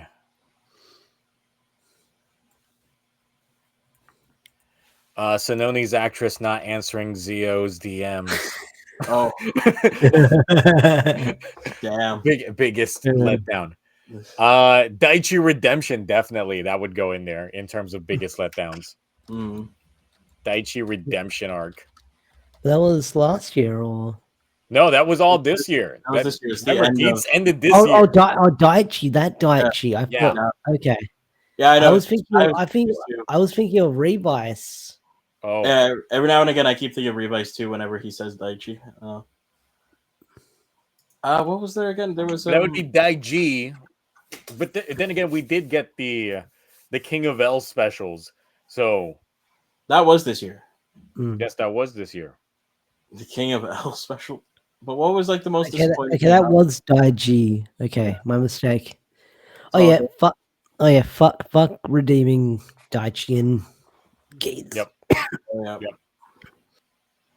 Speaking of fucking and Geats and stuff, Geats coming back to life, I guess. Well, not coming back, but becoming a proper god after being killed. That was very disappointing. I was just hoping he would be dead. How about Gates' mom having braces? That's kind of a disappointment. Oh, how young she is. Oh my God, Big Belly Oja going in the biggest. Hey, listen, Fat Oja was not a disappointment. That was a treat. He had the treats, all right. Exactly. Wait, who was Big Belly Oja again? So Oja, oh god. Yeah, now this was in the Outsiders special when they brought back in Oja from Ryuki. Oh, I've seen that suit on Twitter. Yes. Yeah. So the I thought that was okay. I thought that was a cosplay. No. So that the thing is, that guy was also the guy that played Oja back 20 years ago. Same suit But actor. same exact suit actor. He just put on some more weight. It's just they wanted him to Because he was react also to the suit actor for Buster and Saber, which made sense because he had a dad bod for it. But the thing is, when you look at Oja's character outside of the suit, he's a very skinny man. He's a slim boy. It looks like he ate 3 of them to get into Oja. Okay, listen, jokes aside, it's hilarious, but you know, I was very disappointed with Oja Survive. I did not like that. Trying to think, because Outsiders, I think, had some minor disappointments. Just the fact that it gave Takahashi tenure for the rest of the year. Can we not say bad things about Takahashi? I'm not in the green yet. Oh, well. His hands haven't fully recovered. They haven't healed yet, Zio. Yeah. But let's see, what would be a bigger letdown? Keiwa to his parents. I mean, that's going under biggest L. Oh. Biggest L is not the same as biggest letdown. Okay. Letdown means that we had high hopes or we had expectations in some point, but then something happened to turn things around. So just like, what was something that you were hyped for, and then once the wool was pulled from under it, you were like, oh no, what? Am I allowed to talk about Racules? No, I can't. Well, the thing is, we don't know. We don't even know if that's going to be real or not. So yeah. I know. Oh God, it hasn't happened yet, so we can't really call it just yet. And that would bleed over into next year when it does happen, probably. True. Oh wait, I got one for biggest letdown. Geetsa's backstory explained via film. Oh yeah, that's right. Wait, is that yeah, it's in the movie, the future world and all everything that you wanted to know about the future people that gets explained in the film. Yep. Really? Yeah, Yes. not even in the show proper.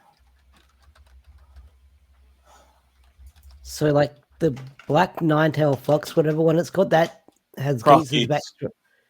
Yes, they explain how the future society works and why it is that they do what they do, and the fact that there's multiple different other reality shows going on, and the DGP is not the only one.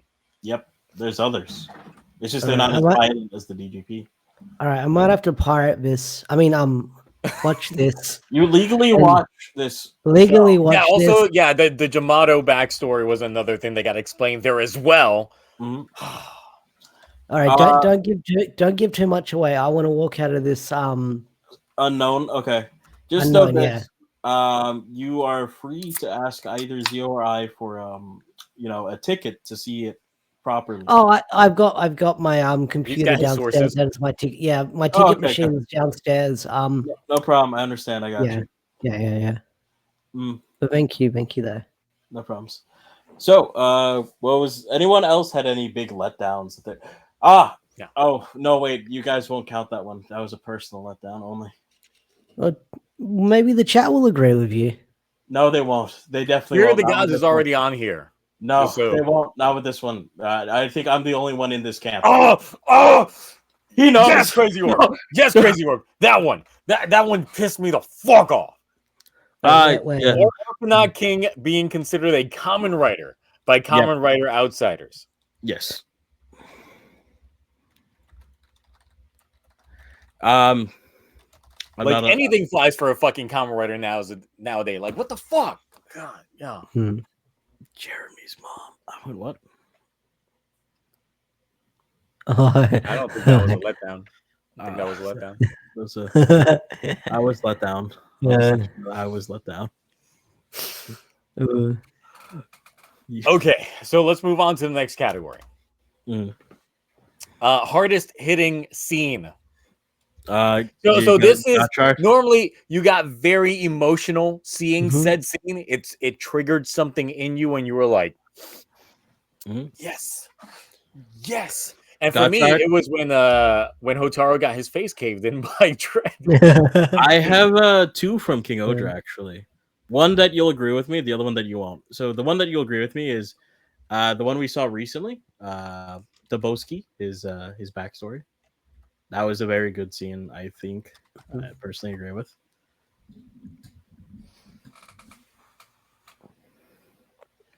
That was a good scene. Two, the one you might not agree with me is the Jeremy scene where he decides to leave. I know afterwards it was completely ruined, but while it was airing, I thought that was very impactful. I would say Which, for me it would be like when Shiokata was gonna like legit take the hit to try and undo like from Hillbill's brainwashing, Mm-hmm. and we thought he was gonna die. Yeah. Like that was a scene. That was Yeah. a moment. Yes. what about Defnarak's Def and Last year. Jeremy's? Yeah. Wait, Oh, that was last year? No, that was No, this that year. was this year. oh, Yeah, that was this year. What am I thinking King-Ohger's about? only been airing this year. Yeah, I that's nearly true. got That is- gaslit the thing. I nearly got gaslit the thing that was last year. I was like, oh, okay. Well, I don't know why I thought that was last year for some reason. It just feels a lot long. Sorry. my Let's bad. see, Deathnorax and oh god, Shin Kamen Rider when Ruiko like left the message behind for Oh, Homo. God, that one got me. oh, I have one. The core users getting their music back, their courage, their bravery. Oh yeah, Yeah. Yeah, Himeno saves the day by playing piano. yeah, getting everyone their rhythm back. Himeno gives everybody their groove back, just like Stella. Don Brothers finale. I agree with Kenny on that one.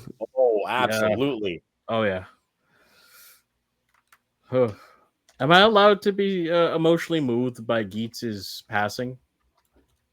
I was not emotionally moved at all, but No, I was very Can we- happy. When we mean entire Don Brothers finale, do we mean like the ending of like the Versus movie as well?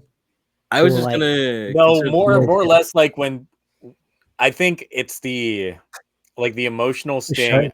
Like no, the very last scene for me, like when Mhm. like Taro's lost his memory and he goes to visit Haruka and she opens the door and she just gives him a Yeah. smile Mhm. and he's just like, oh, it looks like we've made a bond today.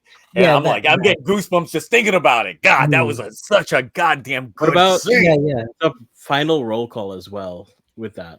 Oh yeah. Because we have Or- like Don Momo just like going from memory loss to him proper self. Or even the scene where they're all eating Odin and they're sort of reminding him of every. Oh my And he god, remembers it's right, so and he good. and he forgets people I right on the haven't- spot while it's happening. Minor spoilers. Sononi's passing. Oh yeah. Sonoi's passing. Sorry, my bad. Yeah. Actually, both of them. Yeah. Hell, when Sononi was about to die, that was hella emotional. And when Sononi passed away, that was also hella like Emotional. Because I thought Yeah. like when I saw Sonoi like just go limp like out, and then Sonoza walked in, I was just like, oh my god, no. no, Yeah. Sonoza was there the entire time. He was ordering a He was plate, talking to him. Yeah. He was Yeah. talking to him. Yeah, and that's when And he just then- collapsed. and he just stopped, and I was just like, oh no. Yeah, I was like the same thing. I was like, oh. He gave it up for Momo Taro. Yeah, Down Bros has a lot. Hell, the fun when Jin finally shows up and him and Taro are eating, but they're not looking each other in the eyes. And he's giving them the coffee. Yes. And he's Yeah. And then like at the end, it's like he leaves, and I'm just like, ooh, I feel everything with this scene. It's so good. Mhm. Can we just put Don Bro's final arc and part of movie? I don't know. There's a lot. The last 3 episodes of Down Bros. Can we just do the last 3 episodes, Don Bros, Yeah. and the special? God, that shit was great. Oh yeah. Did Gotchard get you any of you Ooh. guys in any emotional moment? No Gotchard moments, but the ending for Once and Always when they just before the credits roll. Oh, that was it. Yes. Yeah, that got a lot of people. Yeah, that was good. Oh yes, Zato, not Zato, but Ion's conversation with Zato. no, not Zato. It was technically someone else. No, technically, for me, it would be more when Zato like passed, and Ion was holding on to him, and you just see the astral projection leap out. Yeah. That was a scene for me. Yeah. Oh, Zordon. That's what I meant to say. Yes. Yeah, I was just dancing around spoilers, but that's okay. It's been out for a while. My bad. I No, thought it's okay. If you're on Toku Twitter or you're you've watched it by now, I'm sure most people have. If you haven't watched Cosmic Fury, then what are you doing? What the heck is So Zato dies will be on here. The music scene from Blazer. Oh, you're right. Yeah, that was also very emotional. Also, any scene with like him and his son, I thought was really good. Oh, that is a good point. Kajiki's episode. Oh yeah, where him and old girl like drift away, even though at the end that was like, that hey, did for a moment, you know. Yeah, it did for a moment. Then they're like, it's rectified by the end, so it's Still. Do you think the Black Cosmic Ranger losing his arm? Nah, that was a dumb move. That wasn't that emotional. Well, the scene was very funny in my opinion because I thought it was so that it did nothing for me. So, but we got really a lot of hard scenes. So technically, a lot of them are Dombros. So I probably will end up condensing it to like Dombro's final episodes. For that, should we separate the final episodes and the Sonoe thing or no? Because that's in a special. It is in a special, but or do you want to just make it even simpler and do Dombros again? Oh yeah, just Dombros in general. Yeah. Nah, it's got to be very specific. All right.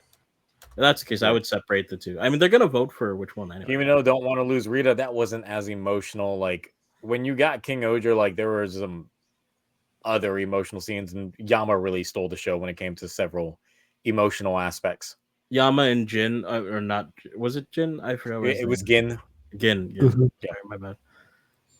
Yeah. What about Yama's fight against Daigorg, where he has his last stand moment? Where that was so good. It's just a shame that Daigorg was such a bitch, such a jobber, nothing. All that hype for nothing. Honestly, you got the relationship between Yama, Gira, and Jeremy. Those three, like, they interact so well with each other. Yeah. Like any combination of them, they have like a really good interactions. Okay, so here we go. Best toy gimmick. Now, once again, this is like who had the best toy gimmick for this year. And the thing is, I guess for King-Ohger would be like the shoe gods, but which one of them would have been like the icing on the cake for it? For me, it's Tarantula Knight. I love that toy so much. Yeah. And let's see, because of, and remember, it has to be something that released this year. So if it's a pre-order now, it doesn't count because it doesn't come out until next year. I'd say I know you probably didn't get it, Zio, but the Master Morpher, just for the sentimental value, what it meant to a lot of people. Yeah. Well, the thing is, so we've got a best toy release and worst toy release as well. So this is just the gimmick aspect of it. Oh, so the gimmicks of the show. So like the Kamen cards, the buckles. Yeah. So if you're talking about like the buckles that release for Geats, Kamen cards. Yeah, so something that would fall into that category. Though this year I would say that there's not too much. A lot. It's just really the Kemi card. So I might just botch that category and just go straight into the best toy of the year. I don't think there's really much for gimmicks this year. There really isn't, because King-Ohger doesn't have anything. We didn't have any anniversary aspect that would tie things into things. Yeah. So it wouldn't be enough to fill in the proper slot. So let's just get into the best toy release for the year. So sword buckle. Out of what released this year, what single purchase item would you say is the best? Oh, the best. Oh, Yep. let me look at my shelf. Huh. So for what came out this year. Yeah, I'm still gonna keep it. I know a lot of people are probably gonna say the Bujin sword, but my Tarantula Knight and DX King-Ohger, like all of like that's my favorite. Yeah, I'd say DX King-Ohger because I haven't bought like a lot of gimmick, like a lot of toys. Apart from memorials and yeah, it's only the King-Ohger that I've gotten. So I guess just to simplify it, King-Ohger Extreme. Mm-hmm. Well, the thing is, whatever it comes packaged in, so you won't buy them. Oh, okay. So then, yeah, I guess King-Ohger. So just the King-Ohger. Yeah. Let's see. Kabuto Zector 1.5 does count because it did re-release this year. But it's a re-release, but that's Muddy Waters. The Memorial Dawn Blaster came out this year. Yeah, that's true. And the memorial. But is it good, Ash? Can you give us a quick review? It's still in the box, and I don't have any batteries to put in it. Oh damn! It's still pretty good. Yeah, but how beefy is it? Like you could still whip that thing out. We can see how beefy it is. Nah. Let him be special for him. Yeah. Okay, so we have. You don't think the Bujin sword or the Geats 9 buckle sword belts? Geats 9 Bujin sword would qualify, so I can put them in there. Because I know there's got to be a few of them that like that. Oh no, I'm not going to include that. God no. I'm trying to look at from shit that I actually got this year. That arrived this year. Yes, that arrived this year. Mm-hmm. Because technically the Memorial Edition, Gertlinger and all that shit came out.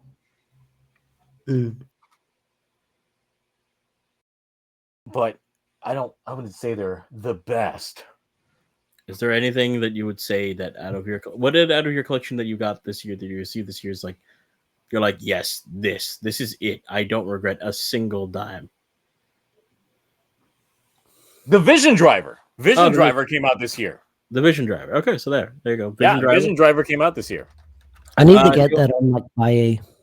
Would you like to put the Vision? Oh wait, no, we can't put the Omega, whatever the fuck the. Yeah, that doesn't come out until next year. That's next year. Okay, so.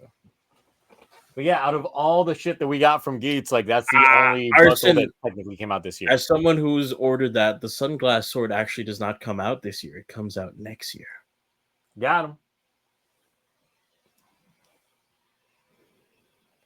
Let's see. Oh, the Juga Driver technically released this year. Oh. Because it was available for pre-order last year, but it came out this year. Okay, fair. So that one would count as well. Also, didn't the Sun Driver also come out this year? Wait, you're talking about the regular Sunglass Sword? No, come on. So I would say the Sun Driver as well, the CSM. Oh yeah, that. How would you say your Phoenix is? What Phoenix? The Omikoshi Phoenix? Yeah, didn't you get that? That came out last year. Oh, it came out last year. Okay. Yep. So that would not qualify. So. What is the orb saying? The Cosmic Fury Megazord? Oh. No, that's gonna be worst toy release. That's gonna be on the next. Category. That's gonna be in the next list. But this is for the best toy release. What you actually think was good that came out this year. Speaking of which, I want to put in the next category if we get to it. The Cosmic Fury Morpher. Sure, I agree.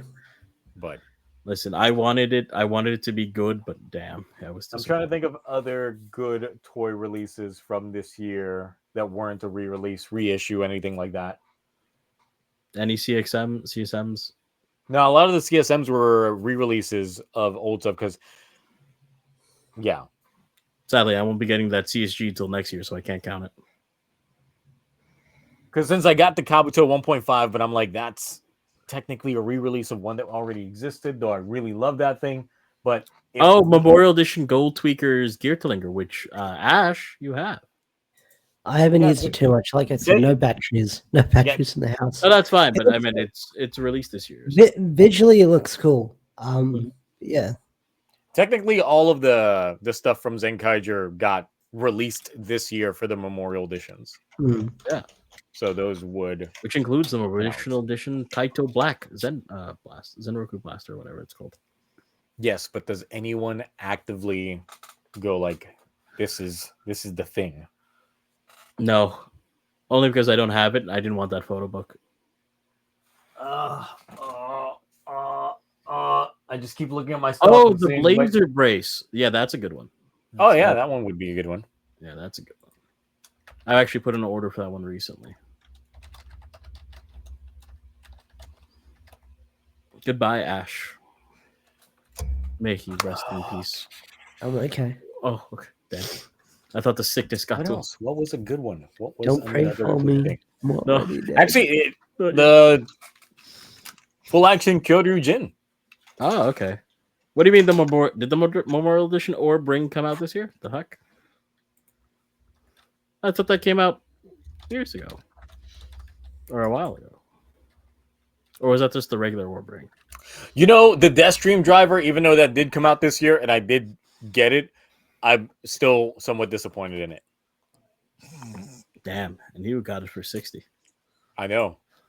And I only spent, $60 for it. So still somewhat disappointed. I'm glad no one's saying Gotcha driver. I'm also glad no one's saying the Legend driver. I'm glad no one's saying anything from the Gotchard toy line. Who wants the brick? I don't.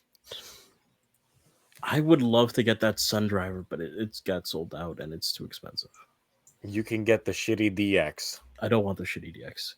Instead, I'm getting Nobuhiko's driver. The Moon driver. Yeah. X Gotcha. Nah, get the fuck out of here, Tanoshi. Ain't no way. Gotcha Caliber. That's not even out yet. Is it? No, but I think it does come out this year. I think some people already have it actually. Oh, well. You know what? Let's just move on to worst toy release. So, the Excalibur. Yeah. So first of all, let's put in the Cosmic Fury brace. Actually, no, didn't hold on for best toy release. We do have to add in the Master Morpher just for the sake of it. Yeah, don't forget. Yeah, JDF, yeah. Mm-hmm.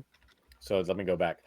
Okay, worst toy release: the Cosmic Morpher. How about their fucking mech? Yes. The Cosmic Fury Megazord. What about the Excalibur? I'm gonna put the Gotcha driver in this list. Okay. Because it's my biggest regret purchase of the year. Your biggest regret buy. Yes. If you could have the money you spent on that gone and have the money instead right now. The Sword Vega. The Sword Vega? Why? The Sword Vega pre-order. That's where I would put that. That's where it would go? Okay. Yeah. Okay, fair enough. Legend driver. Yes, that one's got like the most reused aspects. Gold. No, it's not. And it's that shitty see-through like orange plastic with the sparkles in it, and it's disgusting.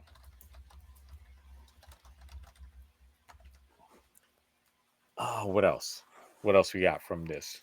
Does the DX Oja Caliber count? I mean, it would count. I don't like that toy. It's too small. Well, that's the issue with swords in general when it comes to Toku shit. I know. The Dead Man's Vice Stamps collection. But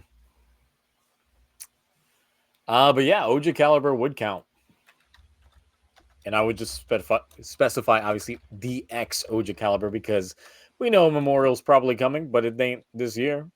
And when it does, I'm getting the DX Caliber 0. Legend Driver color looks like mac and cheese. Oh, So ain't wrong. QB Buster. Ooh, that is a bad one too. Yep.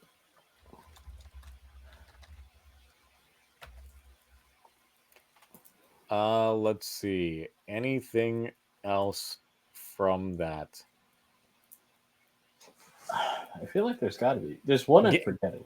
I feel like Geets had some bad ones that we haven't been tackling.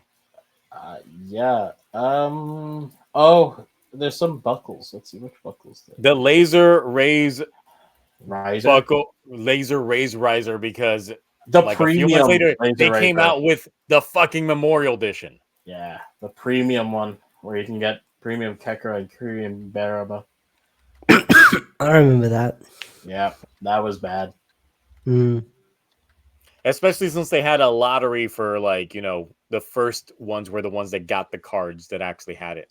Mm-hmm. The DX Crown Lance from King-Ohger. Oh, the crown in general was horrible. You only press one button. Let's see. Yeah, I think that's a good amount of shit for worst toy. I wish Mark were here. He'd have so many entries. Yeah. All right.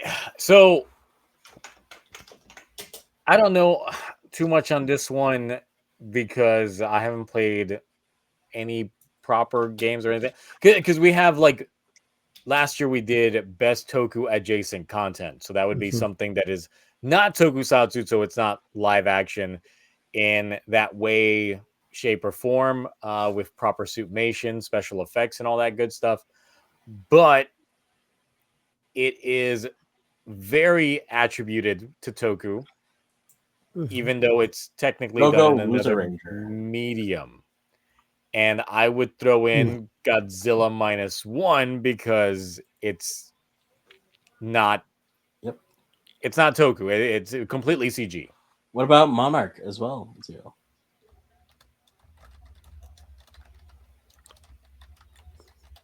Yes, Monarch is good. I got one. This is because Mark got me into it. The Go-Go Loser Ranger manga, because it's getting a trailer for its anime this year. Well, Nice. it got it. Yeah. I got it. Yeah. The anime's not out yet, but the manga's still going. So. Yeah. But the manga came out in English this year. I think it's been going on for a while in Japan. Mm-hmm. Go-Go Loser Ranger is very good. I would recommend that to anyone. Monarch, which is actually good. I need to catch the up. The Mofun anime? You're crazy. It's like only a couple minute shorts. I don't know if I would count that fully. Didn't Gigabash came out? Isn't it free? Yes, it did. Do people like it? I don't know. I haven't met a single person who's played it yet. Were people just dick riding it because it's Toku related, but then didn't play it actually? I'm guessing the answer is going to be yes. Sounds about right. I mean, I would love to. I'm going to try to play it, I guess, and see if it's good, but I haven't yet. It hasn't interested me. What else is Toku-adjacent, Toku-related content? Yep.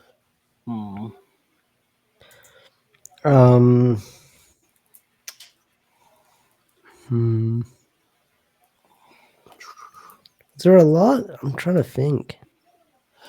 Oh, it's not out yet. I was going to say there's going to be an animated Ultraman film coming out on Netflix at some point pretty soon. The poster for it came out, and it looks very strange. Very, very strange.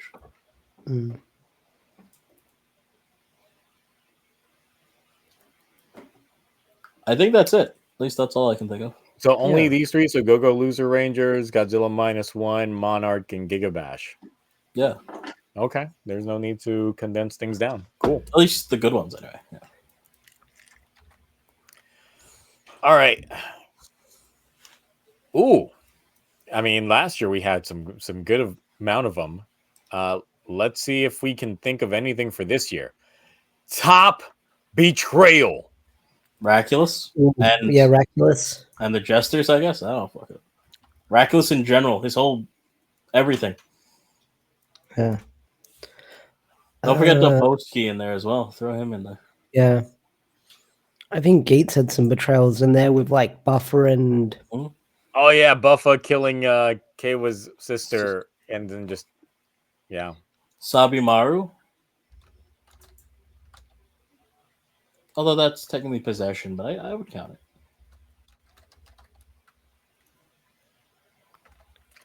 Sabimaru becoming Dread.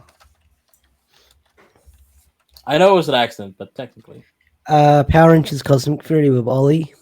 Oh yes, yeah. Ollie being evil. I love that actually. Yeah. I thought that was really good for his character.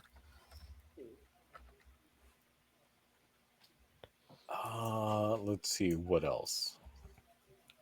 Who else betrayed anyone? Jiro becomes a dick. Dom Bros versus Zenkaiger. Jesus Christ. Yeah.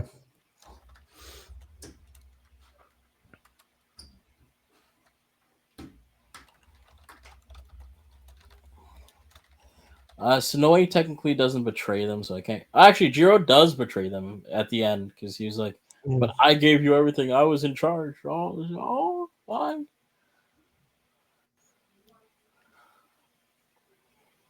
Let's see. What else?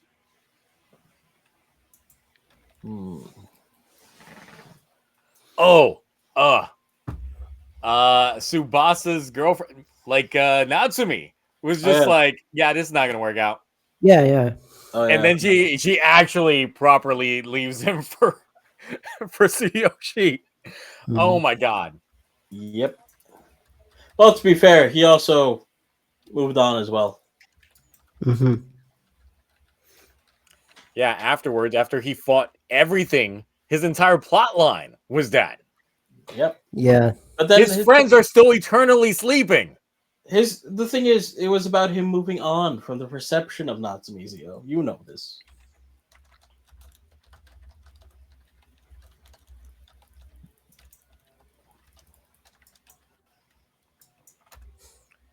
Hat Guy does learn that Raculus is a dick, and that was indeed a moment. Oh yeah. Oh, Kamajin? Because he was, this guy. Oh yeah, Kamajin was what's his name? I forget. Mario. Yeah. I only say that because that hurt. That seemed like it hurt Raculus, and I think he's got something special prepared for Kamajin. Oh yeah. Oh, more betrayals. Jeremy betrayed all of them, all the Bugnrock, every single one.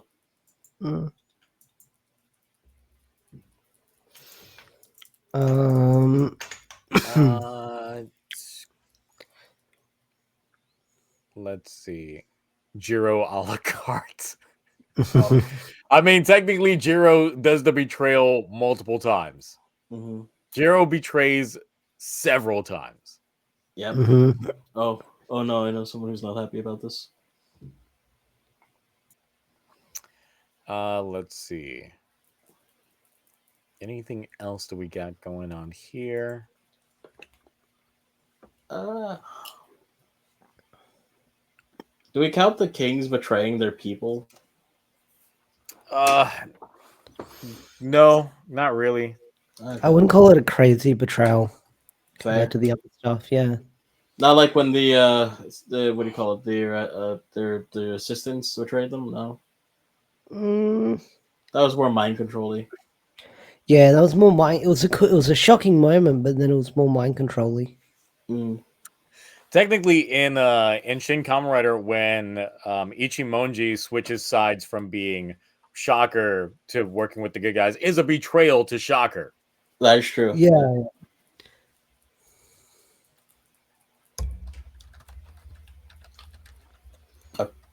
Are we gonna do best film? Yeah, that's good. That's when we start getting more generalized when it comes to stuff. Okay. Let's see.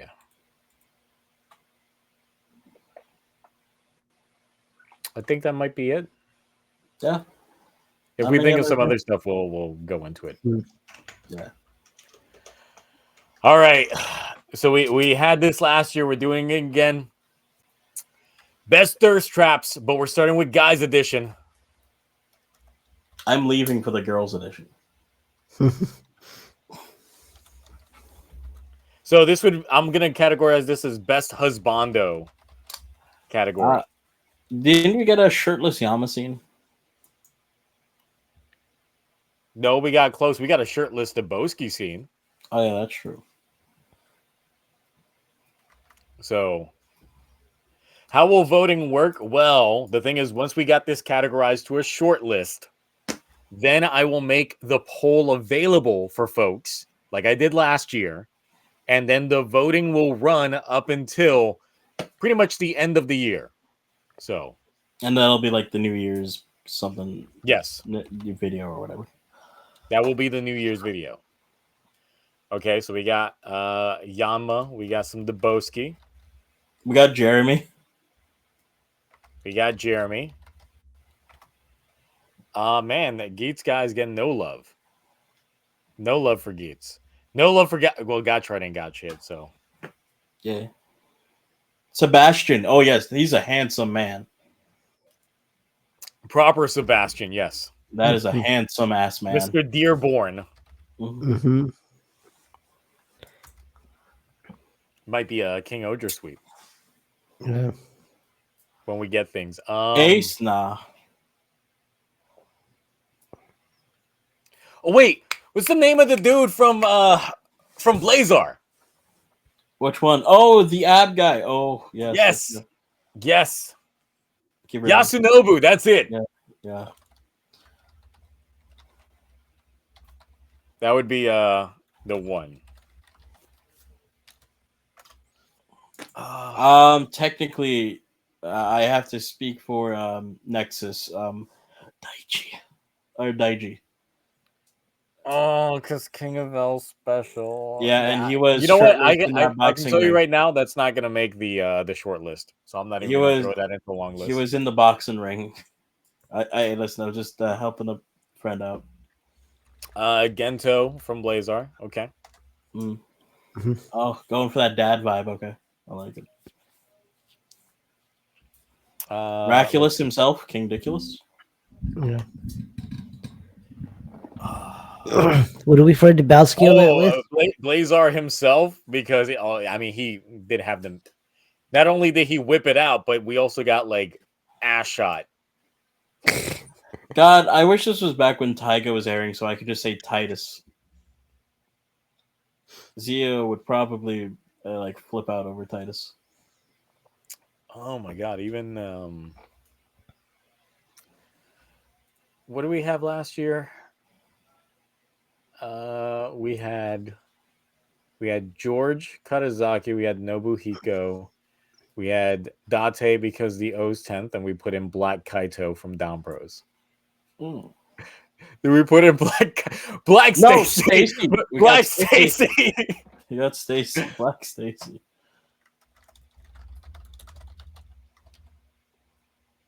Perfect. Oh my god. That's good. Let's see.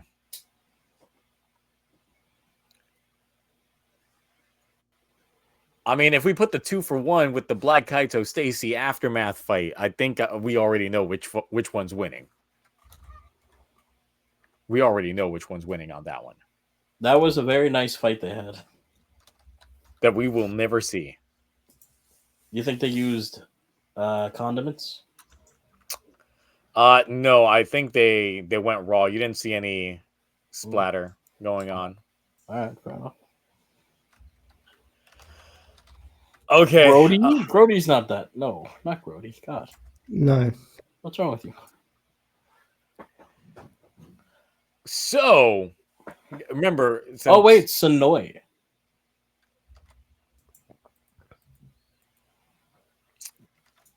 Could put Mr. in A la some- carte himself. Mm-hmm.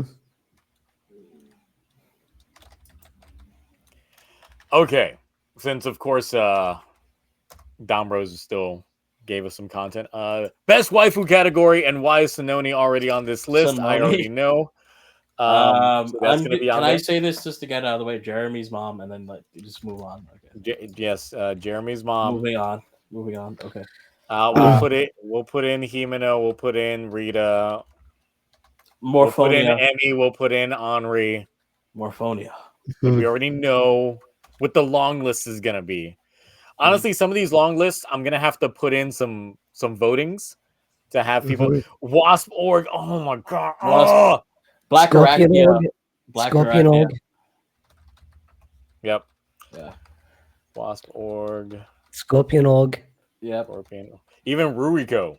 Like I ended up loving Ruiko by the end. Did you put Morphonia already? Nope. That photo book CO.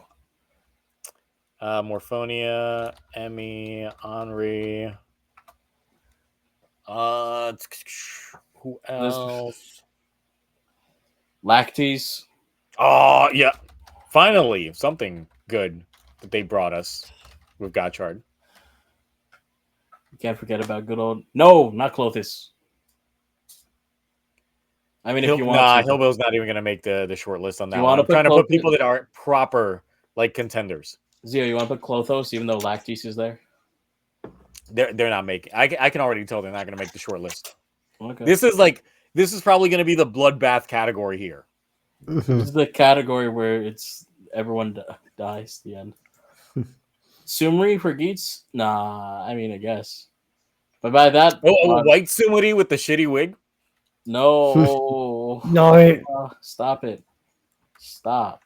Zio, no. With the privilege. No neon either orb. Get out of here with that shit. What was Goth Summary last year or this year? Goth Sumri was last year. Ah, dang. Because that was pretty early. That was their winter film, movie. wasn't it? Yeah. So that wouldn't qualify. Dang. I know we got old girl from the current Geats film on there that some people were all about. I haven't seen it yet. The one that's Lupin Yellow. I don't care. Yeah, I don't care either. So I just thought maybe people would care. If it was Patron Pink, we might. The one nurse from Blazar. You kind of right. You kind of right on that one, but I don't think people would remember. Oh, wait. Technically, if male thirst traps, we forgot about the substitute teacher, Nanami. He could qualify for best guest star. Kajiki's girlfriend? Nah. Oh. To be honest, I'm hesitant putting anyone from Gotchard on the list other than Lactes. Yeah. Well, we know that one chick was older. She's like in her 20s or something. Mm. So, oh yeah, Ami technically would count. Yes, because crossover. Yeah. Ami.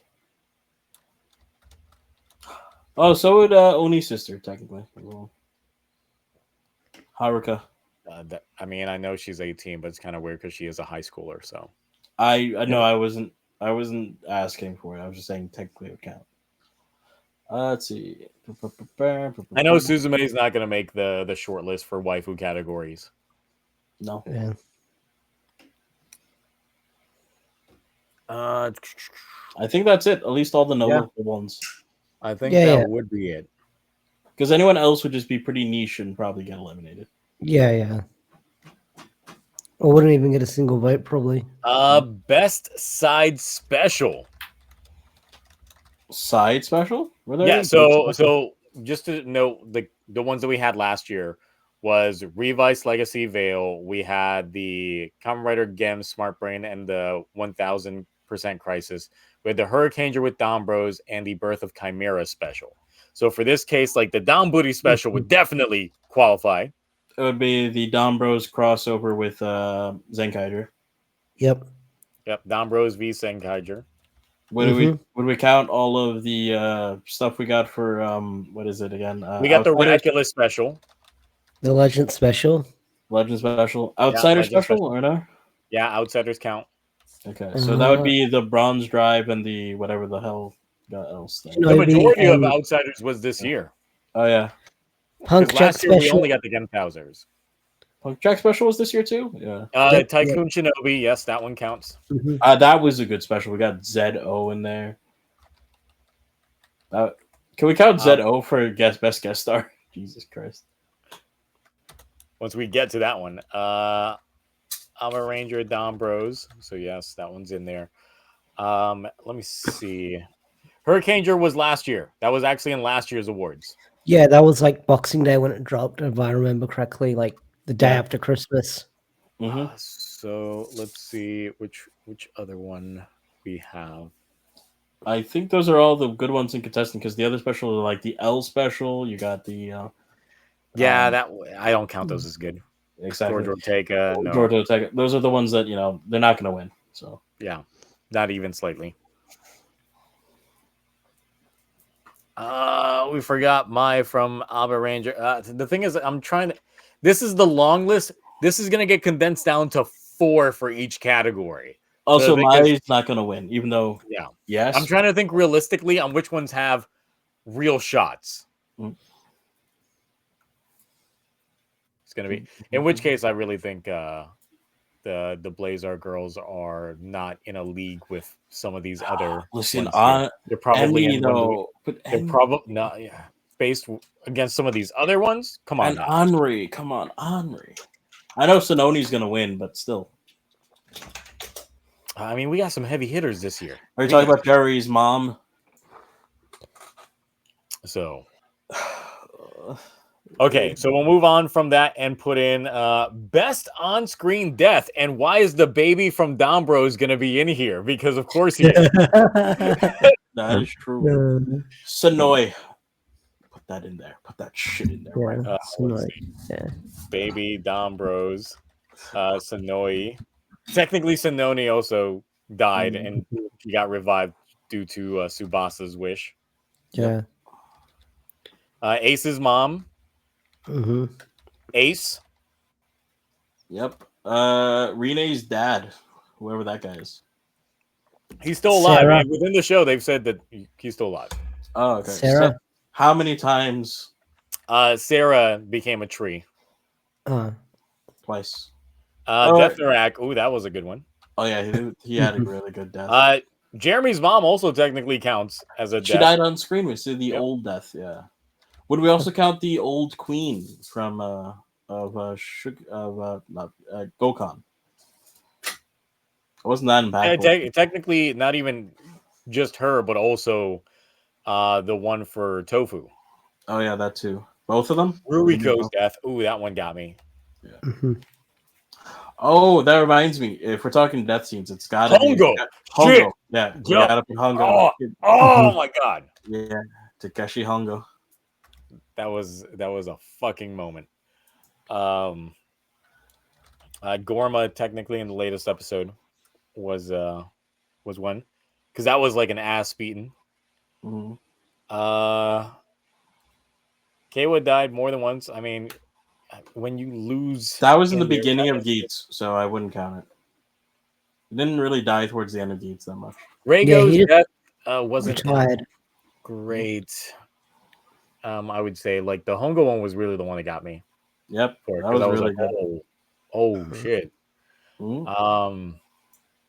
Which goes into most impactful scene. We got Hongo and Ichigo riding off in the motorcycle together. Oh yeah, that one would have to go into a hardest hitting scene. Did you already put it? I thought you already put it. No, I did not put that in there. I thought I said it. Oh, there you go.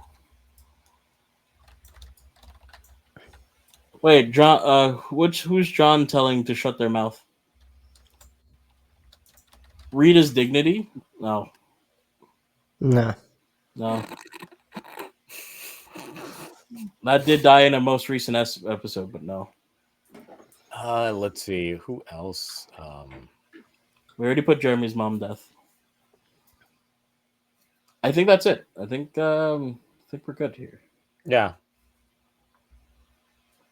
Best guest star.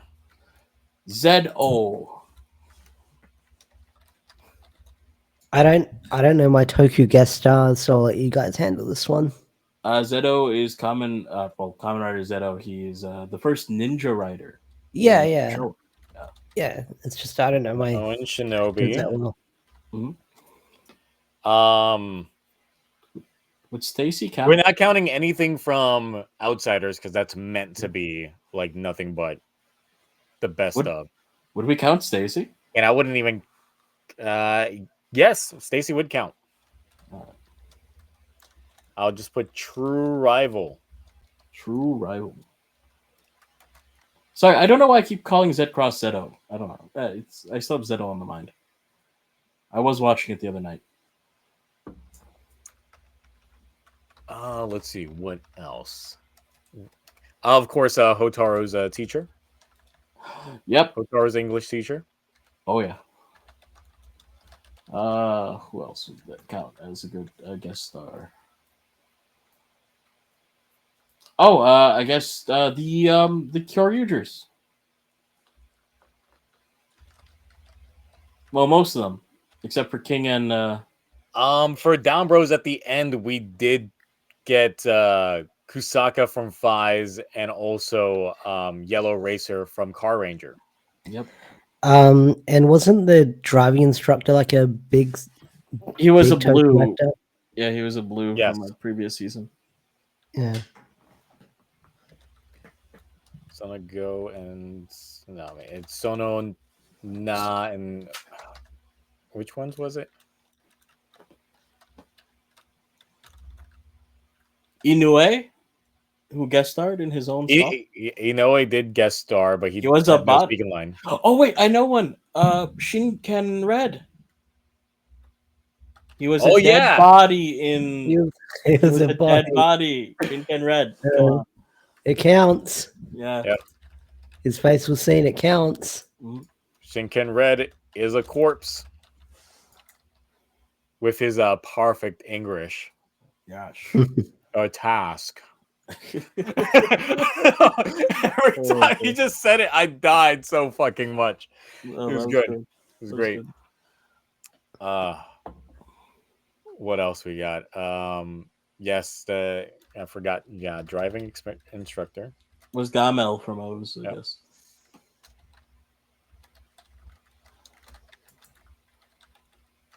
Oh, Deca Master voices Yama's teacher. Oh. No, the dude that beat up Yanma in that flashback that had the thing on the side. The King Musk. Yeah. Yes, yeah, that was Deca Master himself. Mm-hmm. The voice of Deca Master was that guy. Okay, so I guess Deca Master. Yeah. Wait, is that why we got all those Deca guests? Because we also had Deca Yellow and Pink. Or yeah, Jasmine was there. It's because they were prepping up for the Deca Ranger 20th. Special. Right. Yeah. I remember on hand. You predicted that the moment you saw her in the Kyoryuger thing. You're just like, wait. Yeah, that means that they're doing the 20th. Not long after I say that, they officially announced it. Yeah. I guess they kind of had to when everyone saw her in the Kyoryuger special. Mm. I mean, they probably already filmed most of the. Yeah, Jeffrey Giraffe from Toys R Us. Gross.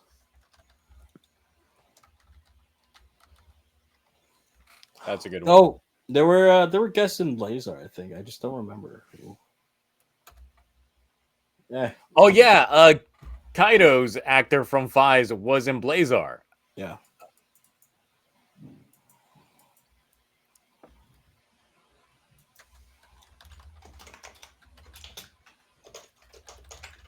As that night. I think that's a good list. Yeah, that's a long ass list right there. I'm pretty satisfied with that. You guys? Yeah. Okay, so next up we've got favorite crossover. Crossover? Yes. Don Bros X Zenkaiger. Easy. And I guess King-Ohger X Koryuger would be in there as well. Gotchard X Legend, is that technically a crossover? They're advertising it as one.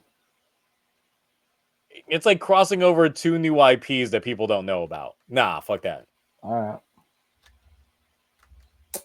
Oh, right. Dino Charge and Cosmic Fury, because we had a Dino Charge crossover in Cosmic Fury.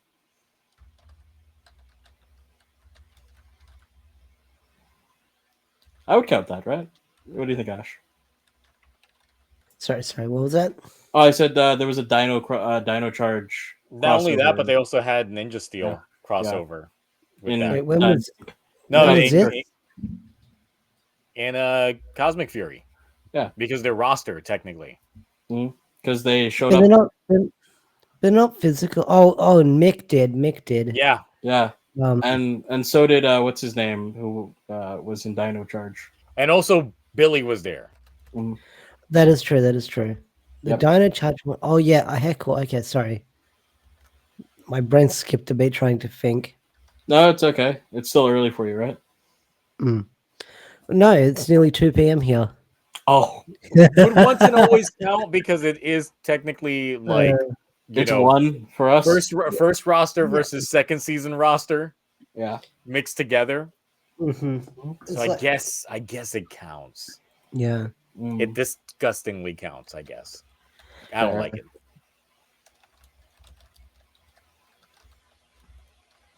I'm trying to think what's another one that counts and once and always. There was a cameo on there. It was the once and always. I'm just doing that. It was technically the Gotchard film and the Geets film because Gotchard was in there. But I wouldn't count it because that's not the Gotchard we got in the show. Giving a fucking that. Then there's, I guess, the whole of Outsiders. Do we really count that? Because that's the whole point. Yes, because the thing is, last year I put in Outsiders episode 0 in that category. So this year would be episode 1, 2, 3, and just the Outsiders in general. Yeah. All right, Kamen Rider Zane. We got King-Ohger and Kyoryuger, Dombro Zenkai. We got that. King-Ohger Mech appearing in Dombros. That would not make the short list. I can tell you that much because that's such a minute thing that was ass pullery. Yeah. That was very niche.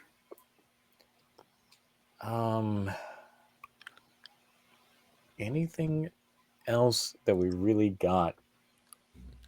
No, I think that's it. It's been very. I mean, Abba Ranger versus Dombros technically was also. Yep. Yeah, I haven't watched that yet. Pretty good.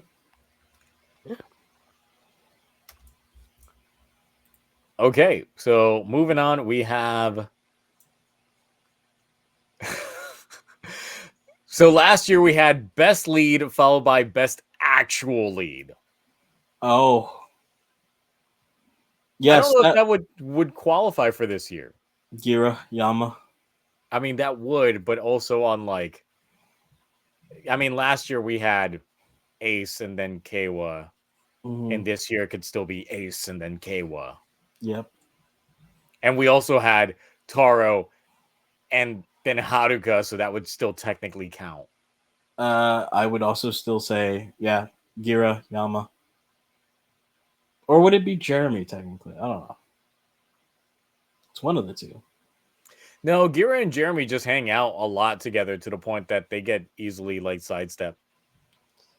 I feel like the best lead of the show is Yama. Like his focus episodes are so good.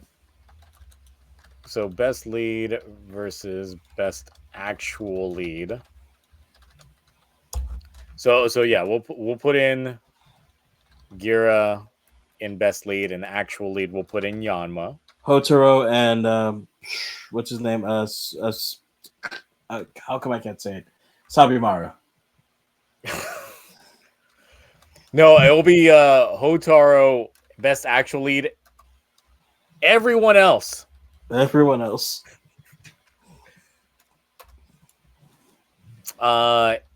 Ace, and then in this case it would be Keiwa.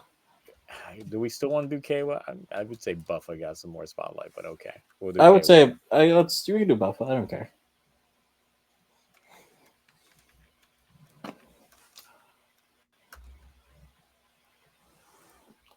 I feel like I'm not gonna lie. When it comes to Dombros, I don't think it was Haruka. I think it was more Sonoy. Sonoy got a lot of spotlight in those days. I would say in the second half of Dombros, well, not really second half, like the last arc of things, it did start going more Taro focused.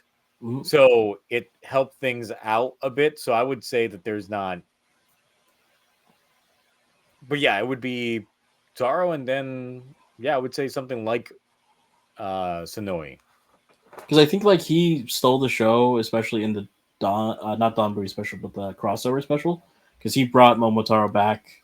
He was the only one that didn't fall for like, what's his name, Oni Taijin Dragon Boy's nonsense. Oh, I just thought of something for best betrayal. Who? What? Everyone gets a new buckle except for Keiwa in the last arc. Oh, that's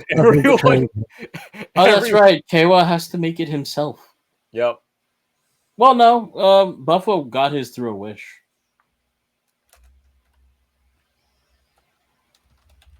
He only gave one to Nago and his dad, Time Fire.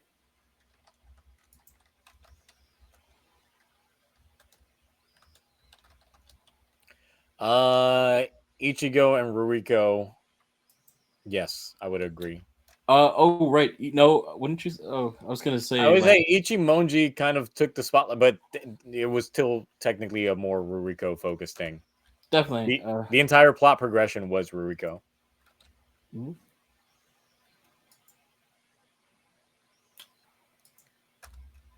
But if I had to say between the two writers, it was Ichimonji definitely took it from Hongo. Oh, as soon as he appeared, like his charisma just lit up the fucking screen. Like the double thumbs up. I was just like, oh, I love this guy already. Yep.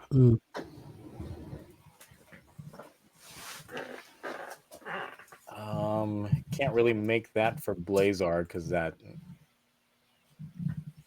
So now it comes like the real bit. Like this is where it starts getting a little bit more serious. So best actor. This is best male actor. Sonoy. Yanma. Sonoy over Taro? Yeah. I'd say I don't know. Taro definitely be selling the shit. They're both really good, but I would put Sonoy above them, at least for what we got strictly this year. Because remember, he played Alucard very well. He had more range this year. Oh yeah, he also did pull the when he got possessed by Taro's juices and was just like, all of that. Yeah. Let's see. Debowski definitely. Don't forget Yama. Yes, I would say out of the King-Ohger cast, Debowski and Yama definitely gave us the most amount of range. The thing is, it's like I'm looking at different range styles in terms of what they're doing. And because I know some people are putting in Jeremy, but I would say like Jeremy's been himself mostly. Yeah, Jeremy's been very like same note type thing. It's like you kind of once he got his introduction, you kind of know what to expect type deal. Yeah, I will say he did have his moments where like his bleeding heart, like because he was like just like, why are you guys being so stupid and not acknowledging like certain aspects, like especially in the very beginning he was, and some moments with Gira were very emotional. But so yes, when we're looking at best actor, we are looking at the actor themselves. So we're looking at the person that's portraying the character. Jeremy and Gira are definitely really good, but I wouldn't say they're better than Debowski or Yama. And that's saying something because they're really good actors. Yes, Hongo's actor was really good because he kept doing like the shaky, quivery voice when it came to a lot of that. And I would say, Hayato's actor, really good as well. Neon's dad, Time Fire, I wouldn't personally. In terms of range, it's like it's in terms of presentation of what we got this year. He played the same character. There was not a lot of varied portions to it. Yeah. And he's already like a seasoned actor, so he knows what he's doing. Exactly. I'm trying to think of someone from the Blazar cast. The problem is it's kind of hard. I would try to put Hart there, but could you like put honorable mention for Johnny Young Bosch like doing a really good job on the dub? oh yeah, he does a great job on the dub. That's how I've been watching Blaze Artists through the dub. We too, us too. Yeah. So do you want to put Hart in parentheses Johnny Young Bosch? Yeah, I'll put that on there. Let's see.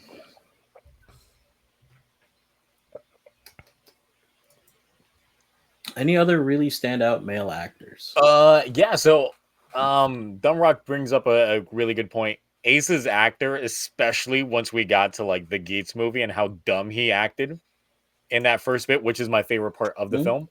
Yeah. I would say that definitely showed off more of his talent, especially considering how stale Ace tends to be in the show itself. And we're not including Kawa because no.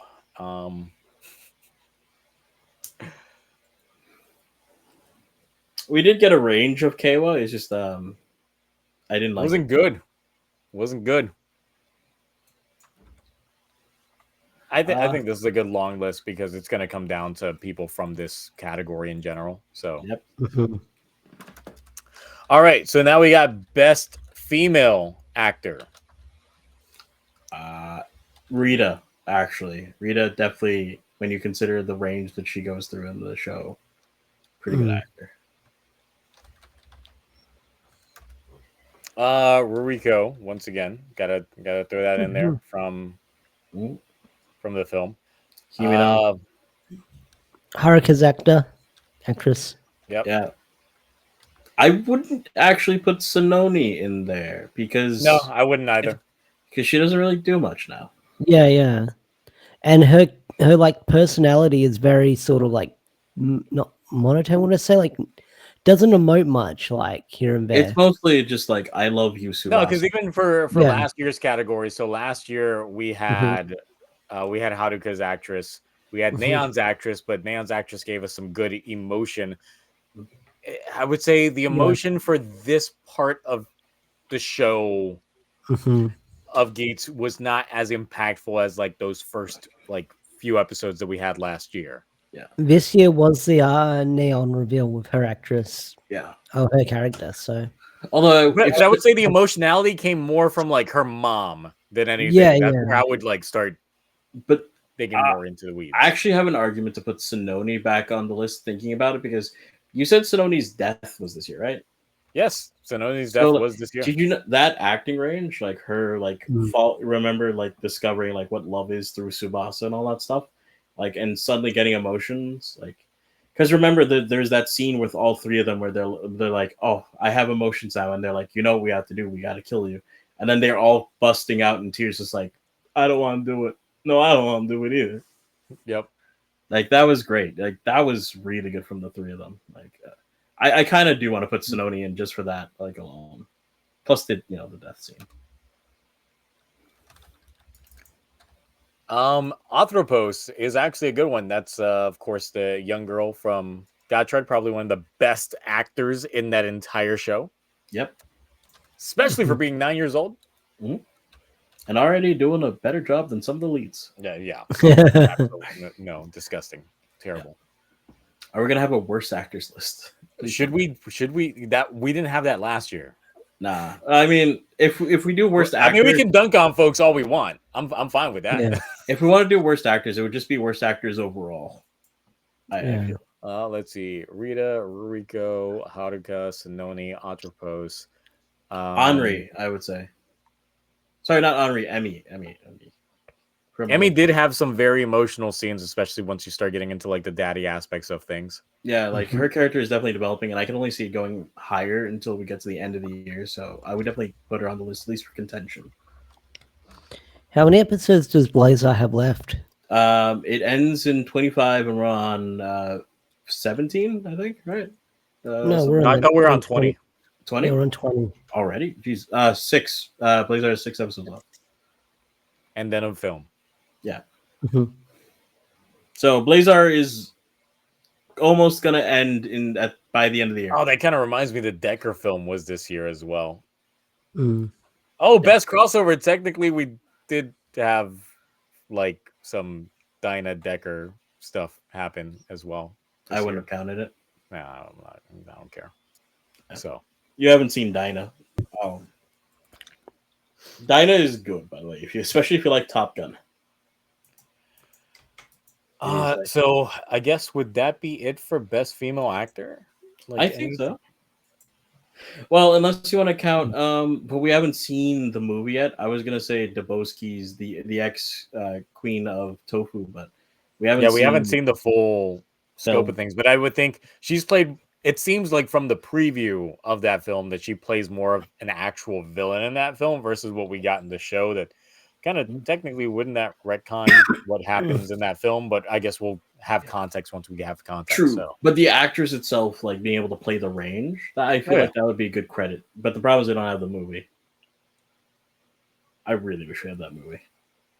I swear to God, if I find out Gira's backstory's in there. Oh, for best male actor, we should throw in Grody's actor because he played both Grody and Tachibana this year alone. Oh yeah, that's true. Yeah, you should.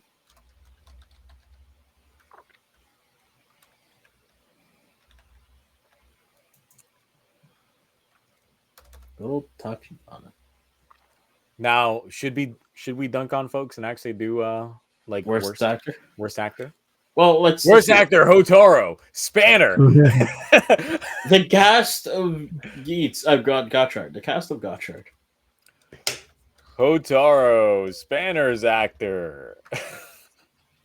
It's just like, how bad can we put in all this stuff?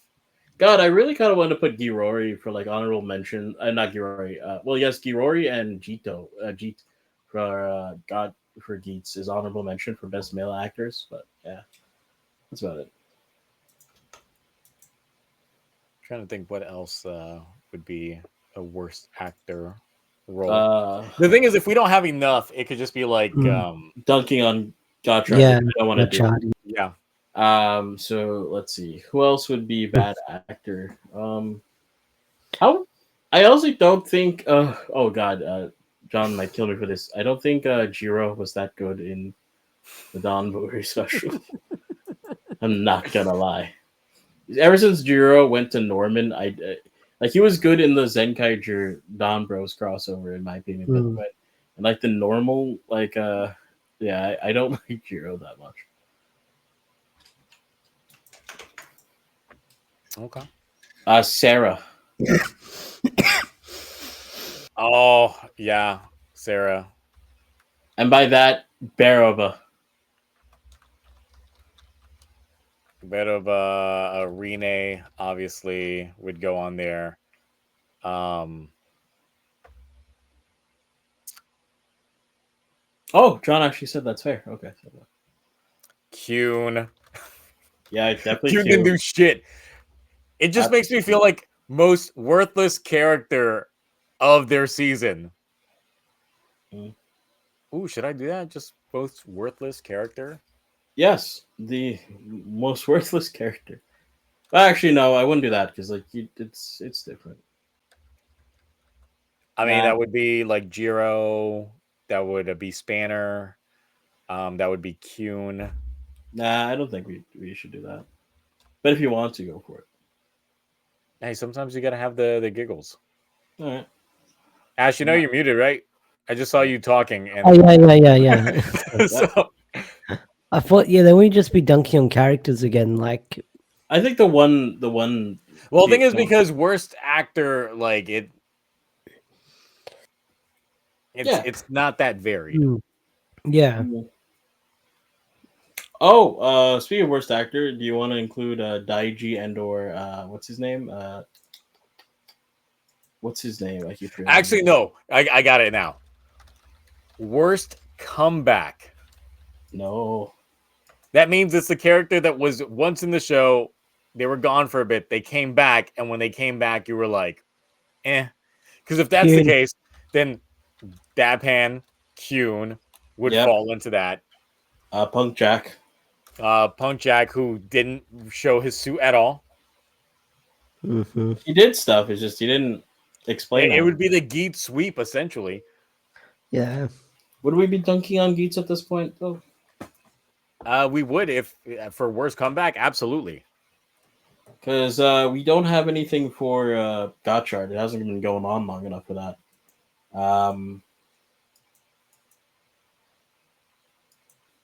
Dombro's worst comeback. I don't know. I don't really know any characters that left and came back.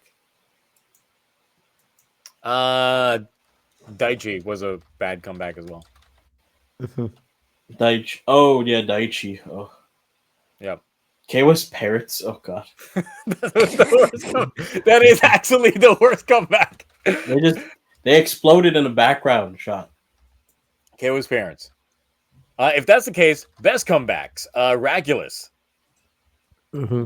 Mm-hmm. Taro. Let's see. Taro himself. Would you count Ace coming back as God? No. A good comeback? Yeah, sure, I'd count that. Yeah, yeah.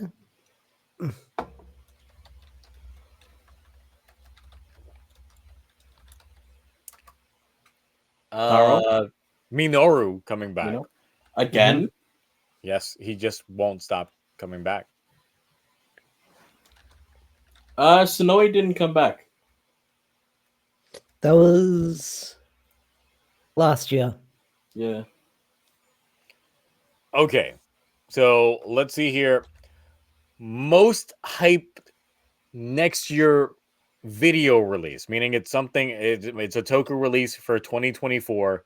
What's the most hyped thing for next year? Toku. Because I was going to say Go-Go Loser Ranger or Kaiju number 8, but they're Toku adjacent. Because essentially we just have like BoonBoomger in that category. Yeah. Blazer film. Blazer film, yep. Blazer film. Deca Ranger 20th. Yeah, Deca 20th. Boom Boom Wings. Because looking at it for last year's categories were King-Ohger, Shin Kamen Rider, new Godzilla film, because of course we didn't even know the name back then, and Outsiders were like what we had for last year. I'm not really looking forward to new Outsiders. I'm not even going to. 5's 20th. How could I forget? How could I forget? How could you forget the Fires guy? No, exactly. Fake fan. Boo. Boo. Fake fan. I am. You're not really Zio. Take off the wig. Yeah, take off the wig. Shit.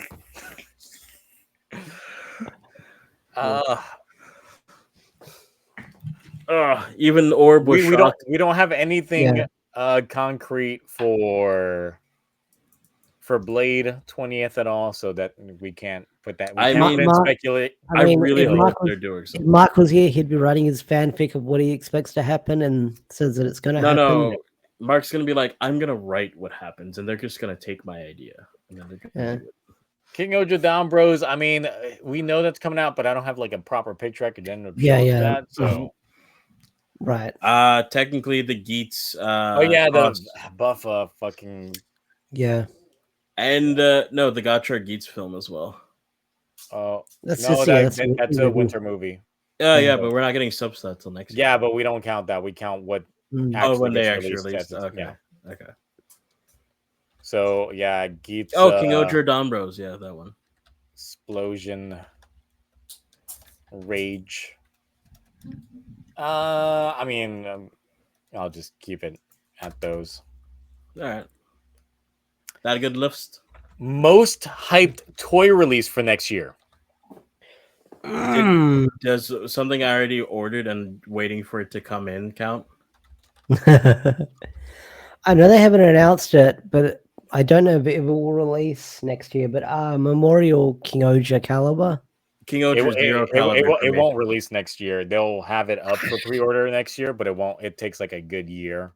Oh, so we are then the CSG of the Ken. Well, so did the Don Blaster. That went up for pre-order in February, and I got it this week. Yeah. It might. You never know. There's the chance it could, but Yeah. But the thing is, it's like it has to be something that's formally announced that we know. Yeah. Driver. True. Well, the thing is, I'm gonna put in the Fi's next gear because we know that's coming out. Oh, the Zombat sword.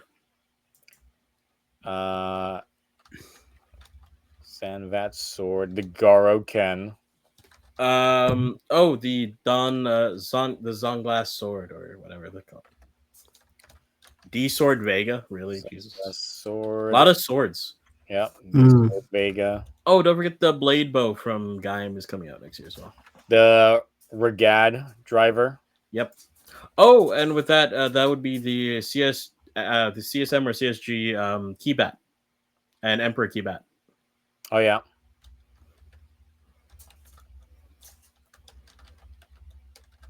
Oh, the SPD licenses. Oh. SPD license Memorial Edition. Yep. The Gaburi driver. Or revolver. Gaburi now, revolver. remember, this is shit that you gotta actually be hyped for. Y'all can't be just listing toys. What are you actually hyped for? I am hyped for that Gaburi revolver. Like, what is your most hyped thing for next year? The Disney driver. Oh.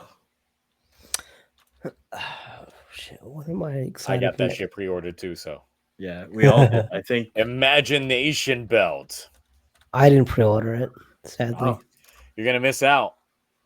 That's a proper investment. It's a proper investment. Yeah, I hope it becomes worth $10,000 at some point. Yep. I think that is. Wait, did someone question how much Orb loves Deca Ranger? Because Orb loves Deca Ranger a lot. Mm. Who questioned Orb? I don't believe it. Oh. You know that man love him some Deca Ranger. You know okay. Best movie of the year. So, of course, we got Shin Kamen Rider. Yeah. We got Geet's movie. Something that actually hit theaters in Japan or America, whatever. Mm-hmm. So, of course, we would have the King-Ohger film that hopefully by the time I start the poll going up, it has released. Yeah, the Geet's film. Oh, the O's 10th. O's 10th. No, O's 10th was last year because that was literally in the. I'm looking at the contenders for last year. That was last year. Oh, that wasn't last year. Damn. Danbro's X Senkaiger wasn't a movie; it was a special. Yeah, it was a Toei Tokusatsu fan club thing. It's not a theatrical. Did you already put the Geets film? Even though I really don't like it. Yeah, I'll put in the Geets film. You don't like that thing. Godzilla -1 doesn't count. It's not Toku. Yeah, because it's all CG, so it wouldn't really count. Let's see. Oh, Once and Always. Oh yeah, Once and Always. Once and Always. Yeah, Netflix considers that a fucking film. Once and Always. Then what else? Is that it? I mean, that's as much as I want to consider. I mean, that hits up all 4 slots. So then I'm good with it. Yeah, we're good. Okay, so this is where it started getting very weird last year, because we did best episode run of the year. That technically would count as like best show. This is the final category. This is the best show of the year, and we're judging only the episodes that aired during this calendar year. Don Brothers Final Arc. Yeah, Don Brothers Final Arc. Thing. Yeah, that's gonna win. I'm just saying. Yeah. The thing is, I was one of those people that felt that Don Bros got robbed last year because Geets' first run, episodes 1 through 16, won overall. Now look at y'all. Now look at y'all. He's just like, look at you. Look at all of you now. Don't y'all look silly now? Wait until we say this about Gotchard, and everyone's like, "Look at you all." Yeah. So of course we got to include Dombros, Geets, King-Ohger up to this point. I'm still one of those people that is feeling that the first arc of King-Ohger was stronger than the second arc, but it's like, how do you think the first arc was better than the end of Dombros? No, absolutely not. Okay. And Geets fumbled the ball at the end as well, so I'm like, I would be shocked.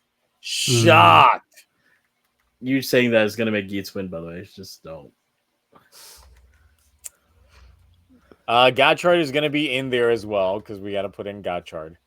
But the thing is, it's like it might not make the final. Actually, no. Since this is best episode arc of the year, all shows qualify. There's no, there's no short list for it. It literally would be every show that had something this year would count. Yep. Blazar. So it would be Blazar. We would have Cosmic Fury. Yep. The first 40 episodes, 40-ish episodes of King-Ohger. Yep. Outsiders would count as well because it had episodes. I think that is it covered. And in One Piece. No, I'm not gonna One Piece. I mean, it kind of. Yeah, I wouldn't count it. It's not Toku. It's anime live action, but I mean, Toku. It's got practical effects. It's got a Toku actor in it. True. So yeah, I guess Dombros, Geets, King-Ohger, Gotchard, Blazar, Cosmic Fury, Dombros better winners. Is the count that we have there. We don't have any weird. Oh wait, Legend? I forgot. Didn't Decade's Actor have that shitty show? Oh yeah, that's true. That was Toku. We didn't even put any of that in there because why would we? Legend doesn't count. I count that as a special. It's not a show. It's not a show.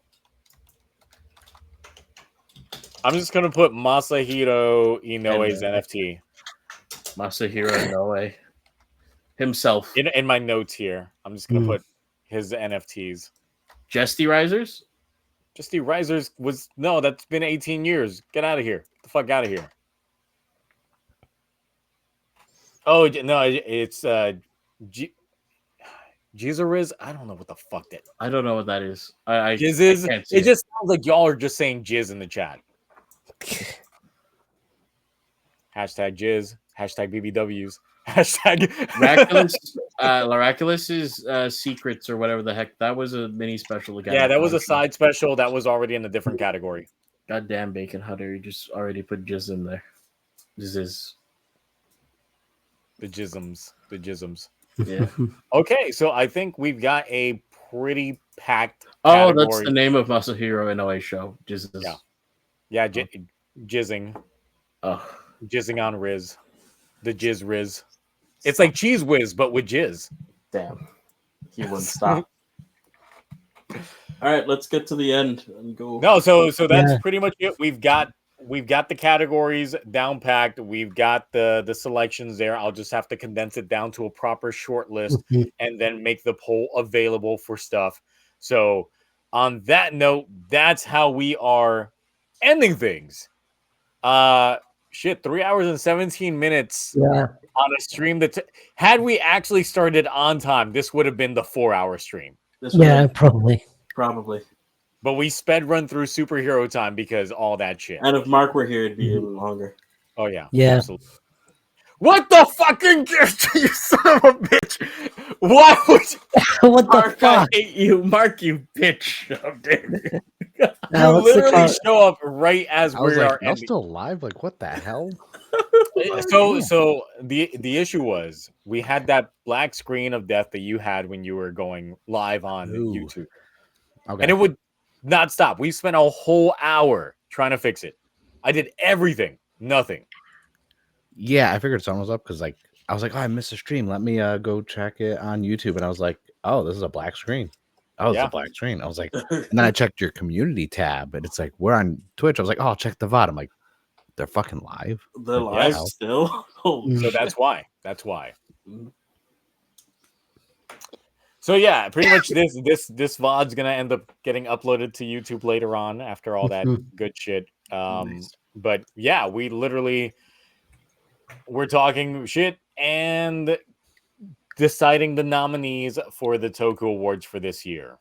Oh, Yeah. all right. Yes. Nice. So- I look so- forward to the VOD. So that's why we've got a lot of different things in here. I just have to condense it down to a short list. But real quickly, I'll just run through some of these categories, and you can tell me if you have any honorable mentions to add on here that is not already included. So first off, best reused suit. Reused? Like Like they repurposed. reused something, they repurposed something from a previous suit and used it this year.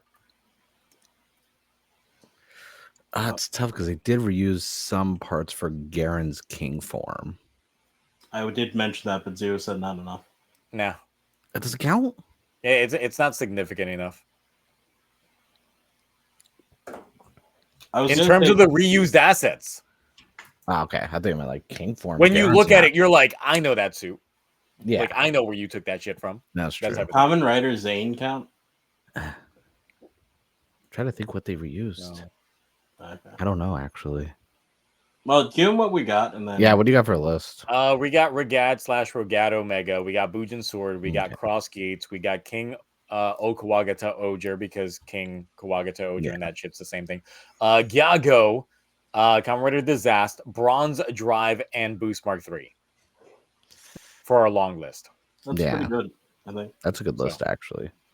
Okay, now worst reuse suit. We got Ortega. We got Imperial Demons. We got Gotchard's Hilks Rose suit. We got King Kyoryu Red in here. We got Exceed Mighty Gotchard, Cyclone Tataba Gotchard, and the Live and Evil Marvelous forms. Oh, it's tough because all three of those Revice forms are like the worst suits I've ever seen in my life.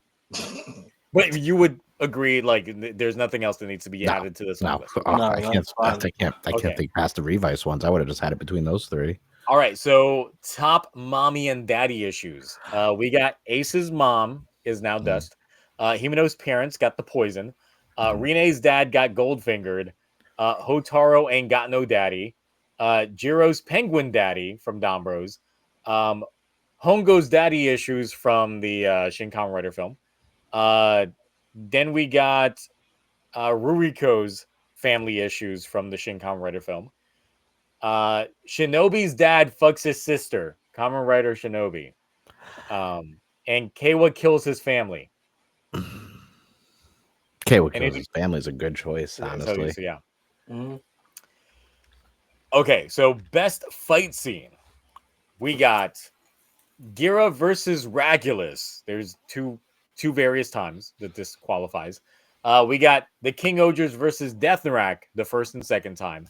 The Geats 9 debut, the Geats final fight, the Shin Kamen Rider versus. So we got Ichigo versus Wasp Org from Shin Kamen Rider. Mhm. Ichigo versus Nigo, also from Shin Kamen Rider. The Once and Always first fight, the Cosmic Fury first fight, the Dombros chopstick battle that we had in the Dombros special. Jito from Geats has a fight with Win. Very JoJo style fight. Yes, NAs. King Kyoryujin, so the one from the King-Ohger special versus the Goldfly Bugnarok, that dance battle, the dance battle.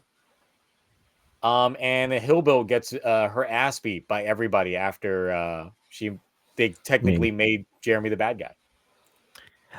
There's one I would add, but I feel like it's TOS breaking for YouTube anyways, but I'm not going to go into too much details. But Are you going to talk about Scorpion? So Giga, I've been doing some research on this company, Giga, for a video. And there's this parody one they put called Kaiju Sentai Jukaiser. And in the 6th episode, which we know is usually the special episode, there's quite the saucy fight. Was Jukaiser this year? Yeah, the finale was. Oh, yeah. January 20th was the last. And that movie. So, Oh no. Also, Princess Spandexer had a great final fight in the movie. Also, That requires further research, Mark. I'll get back It to you does. on that. yeah, Cloudy, Yeah, you should do some research on that. I'm not putting that in Drive. Oh, yeah, I will. Okay, so best insert theme. We got several ones in here. A lot of them from King-Ohger. Because we got Inferno, we got Try and Fight, we got Prophet, we got Brand New World, we got Kaguragi's theme. We got now outside of that, we do have from Geats when he goes into Geats 9, we got Negai as the That was a good one. song. We didn't put Chair. Does We it did give not put bonus Chair. points for when he was able to actually pause Whisper? the music? Because That's part of the flow. Yeah. Part of the flow. Yeah. It works. We got best insert. Well, I mean, best insert thing. I'm reading this whole shit. Avatar party that was specifically in the Donburi special of Donbro. So those are the current long list for best insert theme. Anything to add? No, because I already know what I would pick out of those, so I wouldn't really add anything else. Okay, so we got biggest L of the year, which we only got 4 currently. Which was Keiwa's parents dying again. Racules gets caught by the whoopee cushion. But that was funny. Yeah, but it's a personal L that they're taking. True. Spanner gets FBI'd by Dread. Everything was Jeremy's fault because Jeremy invented bigotry in the King-Ohger world. True. Anything else to add to biggest L? Anything? I don't know if it was this year. Anything that had to do with Daichi.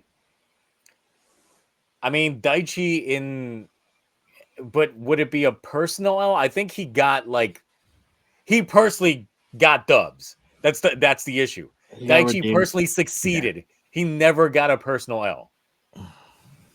His character in general is just an L. I don't know. We should have finished the job. I know. Yeah. Because next up, we got the biggest letdown, and this is pretty much as a fandom, something that you personally was hyped up for. Then we got to it, and it let you down. So we have the CG Cosmic Fury mechs at the end during the crossover. Yeah, I tried to forget about that. The Fury of the Gods finally gets a proper explainer, and it's not what we all were hoping it would be. True. Daichi's redemption arc in Geats. The fact that Geats' backstory in terms of the future people gets explained in the film. And also good. And also Jamato's backstory gets explained in the film. And then this one's one for us Fies people. The Orphanaut King from Fies, aka the big bad of Fies, is now considered a Kamen Rider thanks to Outsiders. Thank you, Takahashi. Yeah, thanks, guy. Oh, biggest letdown, Jiro? Nah, Jiro's always been a letdown. What are you talking about? No one could just say Gotchard, biggest letdown. Gotchard, fire. Gotchard as a whole. Just Gotchard. That's it. Oh, we didn't wind up putting Gotchard Fire into the intro theme thing? Nah. Oh, no. You know what another biggest letdown is? Godzilla -1 is only one movie. And not a whole series? We're not counting it because it's fully CG, so no suitmation, nothing practical to make it into a proper Toku film. It's in another category, though. With something else that I put in there for you. I've officially seen it 4 times. Oh. Okay, so next up we got hardest hitting scene. So there's several in here. It's one that hits you in the emotions that you're just like either weeping or you're like yes. So first up, Hotaru's face getting caved in by Dread. He was very happy with that. I was. Death Narak's end in King-Ohger. Like that was the emotional ride. That was a good one. Ruriko's final message to Hongo. That's the one. That's the one. Himeno gives everyone rhythm during the crossover with Kyoruger. Did you ever finish Down Bros in general? Yeah. Yeah, Okay. he did. So Taro's final scene. We pretty much condensed it to like Down Bros final episodes because it became like feels central. For me, it's tough because it's just like, how do you not go with Shin Kamen Rider? Because that was like people. You could hear people in the audience just being like, It was like that's what she was recording the whole time. Oh my god. Yeah, exactly. It's like the seed plants were already there. We have the once and always ending, showing us the footage of Tommy. "Oh no, I get, yeah, that's different though. That's like, the thing is, it's hardest hitting scene, so it hits you in the feels. I know, but it's not like It's a different kind of hit, the actual like show itself. It's like in memory. Yeah, whatever, they like, threw you with the member berries and the nostalgia bomb, and then they make you remember all of the current and past events that it's like, but it still hits. That's the thing. Oh it no, still it does. hits. So the next one would be Zato dies in Cosmic Fury. When Zato dies and Which time? Lion's like, the last one. Yeah, I was wondering which time he died because when he properly dies. The tree and everything. Yeah. I feel like it was a disappointment that I just realized, but they're never fully together as a team for the Cosmic Fury. No, they're not. They're never like all together at once. Well, he was never a Cosmic Fury Ranger technically. Who? Zato? Zato, yeah. Especially since they had a set number of orbs that they could put in for their morphers, it kind of like threw that whole wrench into things. All right. So the music episode of Blazar. Basically the Q what do you call it? Ultra Q tribute, which is why I liked it because I love Ultra Q. Let's see. When Yama was about to die at the hands of Daigorg, when Racules was like, "Yeah, get your ass caved in," and Gira is forced to reveal himself. Shikawa.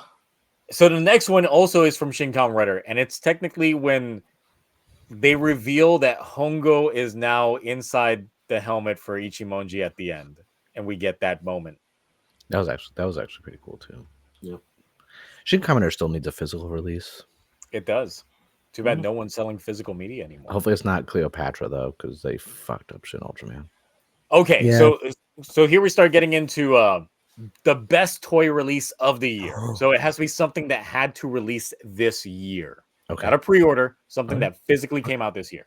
Okay, I'm ready. So we got the King-Ohger mech itself.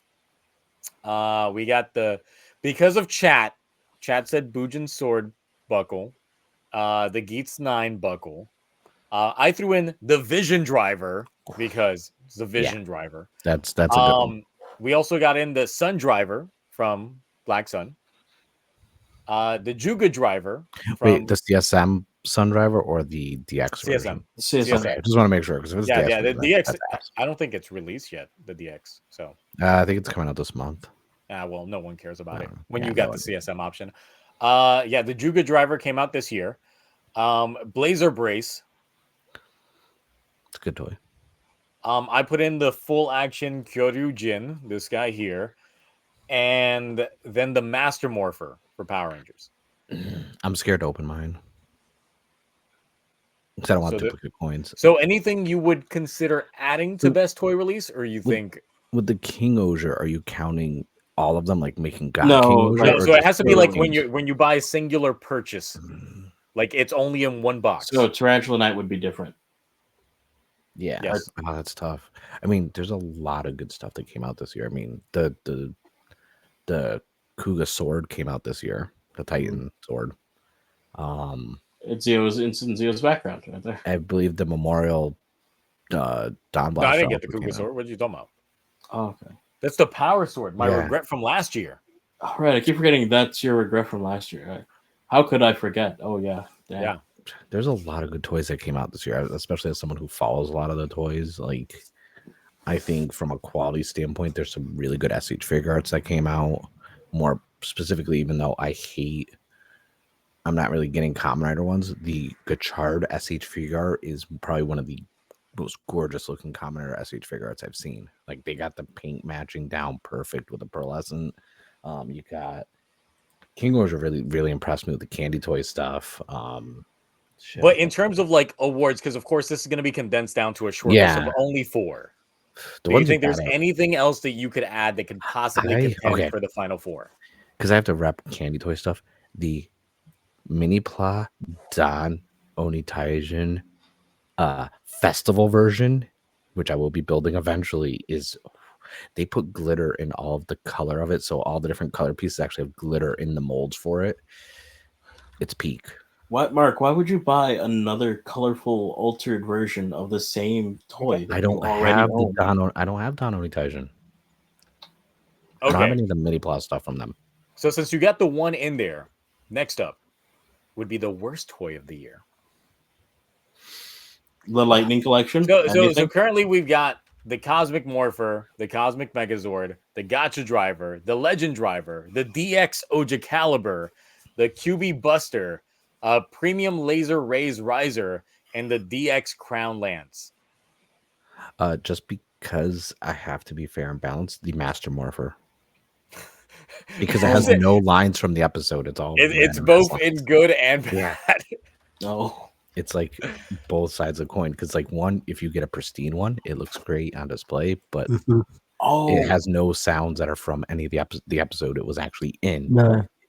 But then at the same time, if you get a bad one, you can get duplicate coins, unpainted coins. You're still stuck with lines that weren't in the episode. I just remember, wasn't there a pink Lightning Collection figure that was released this year? There's a pink Morpher and a yellow Morpher also. That was years ago. The yellow one came out this year, I thought. The yellow one did come out this year because it was in time for Once and Always. And what Pink Ranger released? What Pink Ranger got released that Cloudy's talking about? I don't remember. I thought we discussed it earlier this year. There was the remaster one. The rest of the weapons from Mighty Morphin that are never going to get released, like the Power Axe. I'm not going to lie. Most of Lightning Collection I'm really negative on. Yeah. So I'll put in Master Morpher on that stand front. So the next one, we've only got 4 choices, which kind of seems like it's going to be the run unless you got something else to add in here. So it's the best Toku-adjacent content. Okay, what are the which right now we got Go-Go Loser Ranger. That was my submission. Of course. We got Godzilla -1. Ooh, definitely. We got Monarch Legacy of the Monsters. Okay. And we got Giga Bash. Okay. Do you want to talk about that fighting game you've been playing for quite a while? Which one?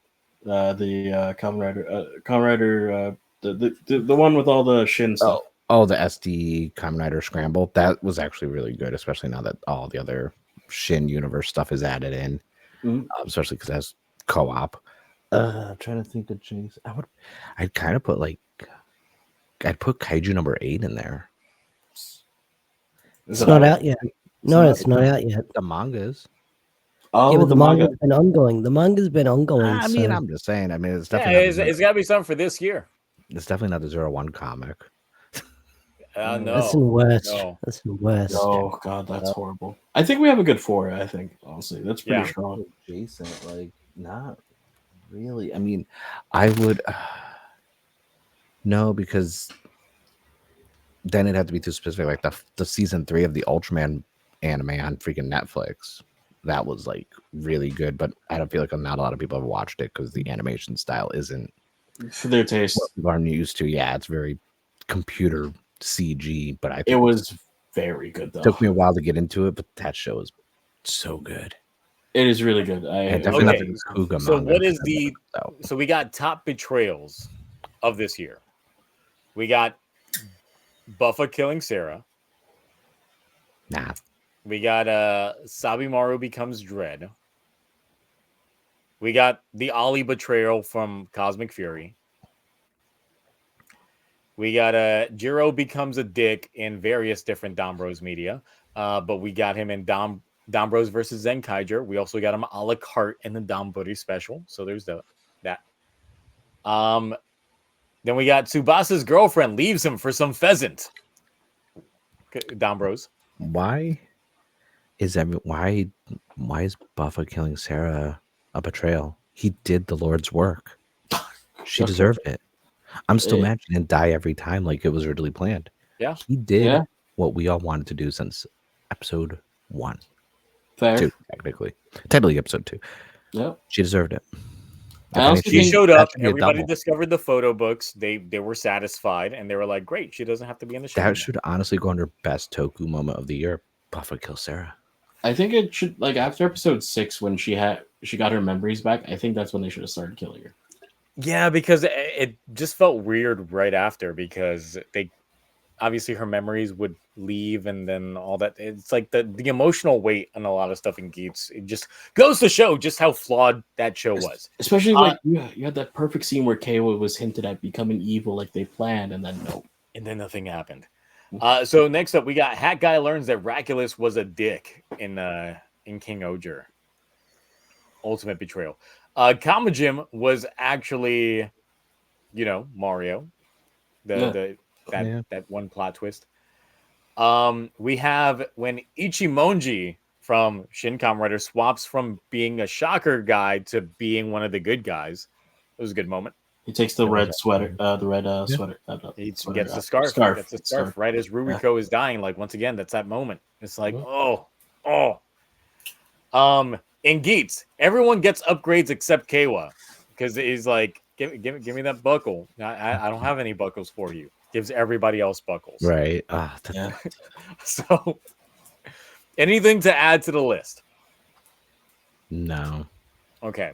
So next up, we got the best husbando category. So we got a bunch of people for the long list. We got Yama, we got the Boski, we got Jeremy, we got Sebastian as Dearborn. We got Yasunobu from Blazar. We got Gento from Blazar. We got Black Stacy from the Donburi special. We got Sonoe from Dombros, and we got Gotchard's teacher from the latest episode, because he actually is a JAV star, so it's gotta be in there. Anything else, man? No, that's a good list, because I'm not going to start listing any Giga actors or actresses. So now we got the waifu category. So of course we got Sononi, we got Jeremy's mom, we got Himeno, we got Rita, we got Wasp Org, we got Scorpion Org, we got Ruriko, we got Morphonia, we got Emmy, we got Henri, we got Lactis, and we got Ami from the Cure. It's a stacked list. It's a stacked list, yeah. Mark's just like, that list is like what I have. Like, imagine trying to make a short list out of this. That's going to be the toughest one. Yeah, I mean, we also have freaking Victorina from freaking Gigantic Hero Victorious. We've got freaking who else do we have? I'm not gonna add the dryer from Blazar. That's not gonna be in the. That's not gonna make the short list. No dryer, please. We got Sora from Kaiju Sentai Jukaiser. I mean, but like, I'm just, like I said, I'm on a Giga kick right now because of this video I'm working on. I can't wait to see that video, by the way. Dude, I'm not, man. Between tennis elbow and chafing, I'm not ready to freaking. I don't want to talk about this video. Damn. You know what's funny? This is literally becoming our longest stream, and we're not even on YouTube. You know what the worst thing is? This is our longest stream, and we're an hour late. Exactly, because it's about to be 2 a.m. here. Damn, that sucks. Yeah. Okay, so real quick, best side special. We got Donbruder special. We got Donbros versus Zenkaiger, the Racules secrets. We got the Legend versus Gotchard. We got Outsiders, Tycoon v Shinobi. We got Ava Ranger and Donbros. Nothing really to add there. Best on-screen death: the baby and Donbros. Sononi, Ace's mom, Ace, Sarah, Death Narak, Jeremy's mom, Ruriko, Hongo, or Gorma. I'm so biased because the idea of Sarah dying over and over again is just peak fiction in my head. I mean, it happened, so it's not fiction. No, but nothing else to add? I'm trying to think what other deaths were. I mean, there were a lot in Geats, but yeah, those are the only ones that mattered. And we don't count Godzilla -1 because of all the CG and there's no suitmation, so I think.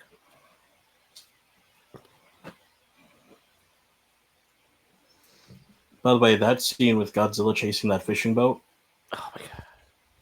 I haven't seen it yet. That's I haven't seen it yet either. It's not. I wasn't spoiling anything. That's like right there. Okay, so we got best guest star. We got Zet Cross in the Shinobi special. We got Stacy showing up in the Downbooty special. We got Hotaro's English teacher in Gotchard. The old Nanami. Yeah. We got the Kyorugers. We got the final Notos that appeared in Dombros that were played by Kaisa's actor and Yellow Racer's actor from Car Ranger that were thrown in there. Shinken Red cameoed as a corpse in Shin Kamen Rider. So that was there. We got the driving instructor from Dombros in there. Actually, would that count? That was last year, right? That was last year. That doesn't count. No, it does not count. Nope. Because that was early Dombros. No, that wasn't early Dombros. Mid Dombros. Yeah, that was like 40s Dombros. So that was still last year. We got Deca Master featured in King-Ohger. He was the head of the gang that was beating up on Yanma in that flashback episode. Deca Yellow showing up, technically playing the character she played in Kyoruger, but she was there still in King-Ohger. Jeffrey Giraffe, Toys R Us, in here, out there, getting it all done. And then we had the one actor that's appeared in various different Tokus. I know him more as Kaido from Fives, but appearing in Blazar as that one knight that showed up, like, was it last week's or 2 weeks ago's episode? It was something like that. I don't remember. And then crossover, it's Dombros v Zenkaiger, Kyoruger v King-Ohger, Cosmic Fury with all the other Rangers that showed up that weren't part of the Cosmic Fury roster, but they were just there. The Once and Always cast, because it's 2 separate seasons of MMPR. Outsiders and Abba Ranger versus Dombros. So next one is just going into the actors. Actually, no, that was best male lead. We have the best lead and the best actual lead, but it's more or less the same thing as last year. The only real difference is just we have best lead Hotaro from Gotchard, best actual lead from Gotchard, everyone else. So everyone else from Gotchard. Then best lead, we got Hongo from Shin Kamen Rider, but best actual lead, Ruriko. Okay. So then we have the best male actor. So we have Taro's actor, Sonoi's actor, Daboski's actor, Yanma's actor, Hongo's actor, Ichimonji's actor, Ace's actor, Grody's actor, because he was both acting as Grody and then Tachibana in Outsiders. So 2 for 1 in 1 year. And then honorable mention Johnny Young Bosch. I was about to say, voice. Yeah. I was like, we gotta put Johnny Bosch in there as an honorable mention. So doing the voice of everybody ever. Yep. And then best female actor, we got Rita, especially after the latest episode. With that, we got Ruriko's actress. We got Haruka, Tsunoni, especially after she went through her death arc in Dombros. Atropos, so the 9-year-old in Gotchard that's out here outperforming a lot of these other actors. And Emmy in Blazar, because she's had some very distinct scenes and all that good stuff. So it's a good list. Good list. I know Himeno's not on it. Sorry. So just real quick, because some of these can be like we already know what's popping up. There's nothing specifically on here, but one thing I do want to see. This has to be something that has actually been announced. It's not speculation. Most hyped toy release for next year. Oh, it has to be announced. They didn't announce any Blade stuff. It has to be announced. I knew this. I knew this going into it. You can't say anything Blade because it hasn't been formally announced. I don't even know. You know what's funny? We dipped to 0 viewers. No, it's still like 40. The Streamlabs is acting up. Yeah. How did we dip to 0? It just went to 0 on my end. It just said 0 viewers. So I'm like, that's how you know we went long. I'm gonna say the Toho Ultimates Godzilla -1 figure, or because it's Blade related, the official board bomber jacket that they announced. That's premium Bandai. That's not really a toy though, so I'm gonna It's go a with toy, the first but option. I'm gonna wear it like it's a toy. I'm gonna play with it like it's a toy. I'm gonna just be like zip, zip, zip, zip over and over again for hours on end until it breaks, and then you got again and again. I'll buy 2 because there's 2 different colors. Oh, okay. All right. So on that note, I think that's where we're gonna cut it because 3 hours 49 minutes. Oh, Yeah. It's nearly 3 p.m. This is literally the longest stream. By Yeah. accident. By right. accident. By complete accident. You also missed the joke in the beginning of the show, the stream. I'll be watching the VOD over because I was like, because I was curious when I missed. I'll watch the VOD. All right, you'll understand why hashtag BBW was trending in Zio's chat. Yeah. Yeah. Exactly. All right. So we're just gonna cut it there because I'm fucking hella tired now. I gotta eat something after this shit. Ash, where can people find you? Oh, nice. Sorry, Max just showed me the you can find me over on, I guess because we're on Twitch, I'm on Twitch, but I don't stream a lot, on Deoxy360, on YouTube on Deoxy360, and my social medias. So yeah, you can find me over there. Great. Cloudy, don't you got a channel? Yes, Tokusatsu Forecast. Do a lot of Ultraman stuff there. And a lot? How much? 3 videos. More content than Toku Experiment. Good job. Coming out with, I'm gonna try to stream on YouTube very soon. So if you guys like gambling and gotcha stuff, I got you. Last thing, the Go On Wings will rise again. Oh, sucks. Mark showing up late. I know. Hopefully that concert was great. Every time I say this when I go, I'm like, I'm getting too old for the scene. I'm getting too old to go into these things, and I still go. And I have like the worst headache ever, and I can't hear. Under name Mark on everything. I'm gonna be doing new like anime and Toku haul. It's not anime, but like non-Toku stuff because I've been going to Ross's and like Ollie's and stuff like that. Like this nice statue right here was $12. They had the Lord Zed helmet for $30 there. I saw on Twitter. Okay, so the Marvel Legends, how they do like the prop scale like weapons they had. Yeah. From Love and Thunder, the cracked one that lights up through the cracks for $20. And I was like, this thing's normally $80. I would have got that. Of course I did. I'm gonna resell it on Mercari. Buy it for $20, sell it for $60. But I'm gonna do some streaming. I'm gonna finally build another kit. I'm making Magnamon because I'm trying to chip away at my Digimon ones so I can justify buying more model kits. I want hashtag BBW to keep trending in your chat, Zio. Oh my god, I know. I keep seeing it popping up. I'm like, what the hell? I need keep to doing it, guys. Keep doing it. It became a whole fucking thing.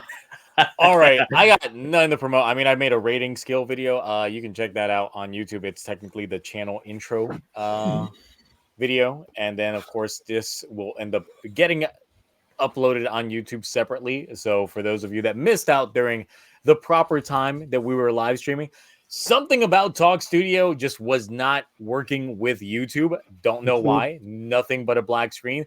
Half the time, no audio. We tried multiple times. We spent a whole hour. I rebooted everything. I uninstalled Chrome, reinstalled Chrome, did my entire like internet setup all over again.